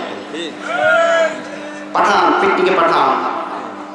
বনভোজনের নামে যারা পিকনিকেতে যায়, মুরগি সালুন খায় না, তারা চিকেন কারি খায়। ঠিক কিনা? আবার দুই নালা বন্দুকের মতো, পুরুষরাও কিন্তু আছে, আবার দুই নালা বন্দুকের মতো কষা প্যান্টে বসা নাই, কইতে গেলে লজ্জায় মইরা যায়। তোমরা গোসা না হও ভাই রে ভাই, কইতে গেলে লজ্জায় মইরা যায়। তোমরা গোসা না হও ভাই রে ভাই, কইতে গেলে লজ্জায় মইরা যায়। বাস একটু ভাই, আর হচ্ছে না। সবাই দোয়া করবেন আমার জন্য, আল্লাহ যাতে আমাদেরকে সুস্থ রাখেন, আপনারাও সুস্থ থাকেন, এবং সত্য কথাগুলা, হক কথাগুলা যাতে সাহস নিয়ে আল্লাহর ভয় অন্তরের মধ্যে রেখে অন্য কারো ভয় না নিয়ে বলতে পারে। আল্লাহ আমাদের সকলকে তৌফিক দিন, সকলে আমিন। কারো কোনো কথা? সভাপতির কথা না, দোয়া করাই দেন। না না, সভাপতির দরকার নেই, আপনি দোয়া করাই দেন। দোয়া করে দেবো? কেউ দোয়া চেয়েছেন এমন কেউ আছে নাকি? কেউ দোয়া চেয়েছেন? কেউ সবাই দুরূদ শরীফ পড়েন। আল্লাহুম্মা সাল্লি আলা মুহাম্মাদিন ওয়া আলা আলি মুহাম্মাদিন কামা সাল্লাইতা আলা ইব্রাহিম ওয়া আলা আলি ইব্রাহিম ইন্নাকা হামিদুম মাজিদ। আল্লাহুম্মা বারিক আলা মুহাম্মাদ ওয়া আলা আলি মুহাম্মাদ কামা বারাকতা আলা ইব্রাহিম ওয়া আলা আলি ইব্রাহিম ইন্নাকা হামিদুম মাজিদ। এই মাহফিলটা আয়োজন হয়েছে, আপনাদের ভালো লেগেছে না? এরকম মাহফিল প্রতিটা বছর হোক, আপনারা চান তো? সবাই চান তো? আল্লাহ প্রত্যেক বছর এই মাহফিলটা হওয়ার এবং করার এবং আপনাদের সকলের সহযোগিতা করার তৌফিক দিন, সকলে আমিন। আলহামদুলিল্লাহি রাব্বিল আলামিন ওয়াল আকিবাতু লিল মুত্তাকিন ওয়াস সালাতু ওয়াস সালামু আলা সাইয়্যিদিল মুরসালিন ওয়া আলা আলিহি ওয়া আসহাবিহি আজমাইন। রব্বানা যালামনা আনফুসানা ওয়া ইল্লাম তাগফির লানা ওয়া তারহামনা লানাকুনান্না মিনাল খাসিরিন। ربنا آتنا في الدنيا حسنة وفي الآخرة حسنة وقنا عذاب النار رب ارحمهما كما ربياني صغيرا রব্বিরহামহুমা কামা রাব্বায়ানি সগীরা। আর রব্বুল আলামিন সন্ধ্যা থেকে গভীর রজনী পর্যন্ত তোমার একদল গুনাহগার বান্দা রব্বুল আলামিন পবিত্র কোরআন তাফসীরুল কোরআন মাহফিলের আয়োজন করেছেন। রব্বুল আলামিন এই মাহফিলের আয়োজন যারা করেছেন তাদের এই আয়োজনকে তুমি কবুল করে নাও। আর রব্বুল আলামিন কেউ টাকা দিয়ে সাহায্য করেছেন, কেউ শ্রম দিয়ে সাহায্য করেছেন, কেউ টাকা দিতে পারে নাই, শ্রম দিতে পারে নাই, বুদ্ধি দিয়ে কথা দিয়ে সাহায্য করেছেন। রব্বুল আলামিন যিনি বা যারা যে সমস্ত বিষয় দিয়ে সাহায্য করেছেন মাহফিলটা আঞ্জাম দেওয়ার জন্য, মেহেরবানি করে মাহফিলটি কঠিন কিয়ামতের ময়দানে তাদের জন্য নাজাতের ওসিলা বানিয়ে দাও। আর রব্বুল আলামিন আমরা যারা বক্তা ছিলাম, রব্বুল আলামিন আমাদের কথার মধ্যে বিভিন্ন ভুল ত্রুটি হতে পারে মাওলা। রব্বুল আলামিন ভালো যে কথাগুলি হয়েছে এই কথাগুলি বক্তা শ্রোতা সকলকে আমল করার তৌফিক দিয়ে দাও। আর রব্বুল আলামিন যে কথাগুলো এদিক সেদিক দিয়ে খারাপ কথা হয়ে গিয়েছে, রব্বুল আলামিন ভুল হয়ে গিয়েছে, রব্বুল আলামিন আমাদের সকলের অন্তর থেকে এই ভুল কথাগুলিকে তুমি মিটিয়ে দাও। রব্বুল আলামিন আমরা যারা ধৈর্য ধারণ করে এতক্ষণ পর্যন্ত মাহফিল করলাম, মাহফিল শুনলাম, রব্বুল আলামিন তোমার অনেক বান্দারা হাত তুলে তোমার দরবারে হাত তুলেছে, কান্নাকাটি করতেছে। রব্বুল আলামিন আমাদের জিন্দেগির সমস্ত কবিরা গুনাহগুলো তুমি মাফ করে দাও। রব্বুল আলামিন শিরকি করেছি, শিরকির জন্য তওবা করতেছি, তোমার দরবারে ছাড়া কারোর ইবাদত করব না, তোমাকে ছাড়া কাউকে সিজদা দিব না, তুমি ছাড়া কাউকে রব হিসেবে মানব না। রব্বুল আলামিন মেহেরবানি করে আমাদের সকলের শিরকি গুনাহগুলো তুমি মাফ করে দাও। রব্বুল আলামিন পিতামাতার অবাধ্য হয়েছি, রব্বুল আলামিন পিতার সাথে খারাপ আচরণ করেছি, মায়ের সাথে খারাপ আচরণ করেছি। রব্বুল আলামিন মেহেরবানি করে পিতামাতা যদি জীবিত থাকে, এই মাহফিল থেকে পিতামাতা যদি আমাদের কথা শুনে থাকেন, রব্বুল আলামিন পিতা যারা আছেন মেহেরবানি করে আপনাদের সন্তানকে আপনি মাফ করে দিন। মাতা যারা আছেন আপনার কলিজার টুকরা সন্তানকে আপনি মাফ করে দিন। সন্তান যারা আছো রব্বুল আলামিনের দরবারে মাফ চাও। রব্বুল আলামিন পিতামাতার অবাধ্য সন্তান যারা আছে রব্বুল আলামিন বাধ্য সন্তানে তুমি পরিণত করে দাও। রব্বুল আলামিন মা বাবা যারা আমাদের উপর অসন্তুষ্ট আছে, মা বাবার সন্তুষ্টি আমাদের অর্জন করার তৌফিক দিয়ে দাও। রব্বুল আলামিন পিতামাতা যাদের জীবিত নাই, মৃত্যুবরণ করেছে মাওলা, মেহেরবানি করে পিতামাতার কবর আযাবগুলিকে চিরদিনের জন্য তুমি মাফ করে দাও। রব্বুল আলামিন কবরগুলি জান্নাতের বাগিচা বানিয়ে দাও। রব্বুল আলামিন আমরা গুনাহগার, তুমি মেহেরবান, আমাদের গুনার দিকে না তাকিয়ে তোমার রহমতের দিকে তাকিয়ে রব্বুল আলামিন আমাদের সকলের জিন্দেগির গুনাহ খাতাগুলি মাফ করে দাও। রব্বুল আলামিন সারা বিশ্বে যে ভাইরাস যে মহামারী দেখা দিয়েছে মাওলা, রব্বুল আলামিন তোমার মুমিন মুত্তাকি পরেজগার মুসলমানদেরকে এই ভাইরাস থেকে হেফাজত করার তৌফিক তুমি দান করে দাও। রব্বুল আলামিন ওয়াল্লাহি মাহফিলে যারা সভাপতি ছিল, সেক্রেটারি ছিল, যারা অতিথি ছিল, রব্বুল আলামিন দর্শক যারা ছিল, কঠিন কিয়ামতের ময়দানে রব্বুল আলামিন এই মাহফিলটিকে নাজাতের ওসিলা তুমি বানিয়ে দাও। রব্বুল আলামিন মা বোনেরা অনেক কষ্ট করে এসেছেন, ধৈর্য ধারণ করে আমাদের আলোচনা শুনেছেন। রব্বুল আলামিন মেহেরবানি করে এই মা বোনেদেরকে তোমার দ্বীনের জন্য তুমি কবুল করে নাও। যদি কোনো মা বোনদের কঠিন কোনো অসুস্থতা থাকে, মেহেরবানি করে তাদের অসুস্থতাকে তুমি সুস্থতা দান করে দাও। রব্বুল আলামিন যদি কোনো মায়ের সন্তান না থাকে, সন্তান হওয়া তৌফিক দান করে দাও। রব্বুল আলামিন যার যে মনের বাসনা আছে, কামনা আছে, সেই মনের বাসনা কামনা তুমি পূরণ করে দাও। রব্বুল আলামিন অনেকেই তো দোয়া চেয়ে থাকে, রব্বুল আলামিন কে কি জন্য দোয়া চেয়েছেন তুমি জানো। যার মনের যে আশা থাকে এই মাহফিলের ওসিলায় তার মনের আশা তুমি পূরণ করে দাও। সারা বিশ্বে মুসলমানদের উপরে যে চরম নির্যাতন নিপীড়ন হচ্ছে মাওলা, রব্বুল আলামিন তোমার কুদরতি সাহায্য দ্বারা তুমি তাদেরকে হেফাজত করে দাও। যারা নির্যাতন করতেছে মেহেরবানি করে তাদেরকে তুমি হেদায়েত দান করে দাও। হেদায়েত যদি তাদের উপরে না থাকে, করোনার চেয়ে আরো কঠিন ভাইরাস দিয়ে তুমি তাদেরকে ধ্বংস করে দাও। রব্বুল আলামিন তোমার ইসলামকে চিরবিজয়ী করে সারা বিশ্বের বুকে ইসলামের পতাকা উড্ডীন করে দাও। রব্বুল আলামিন আমরা সকলে যেন এই মাহফিলের পক্ষে থাকতে পারি তৌফিক দান করে দাও। প্রত্যেক বছর যেন এভাবে তাফসীর মাহফিল আয়োজন তোমার বান্দারা করতে পারে, তোমার বান্দাদেরকে তুমি তৌফিক দান করে দাও। রব্বুল আলামিন অনেক কথা তো বলতে মনেও থাকে না, যে কথাগুলো ব্রেন থেকে চলে গিয়েছে সেই কথাগুলিও তুমি কবুল করে নাও।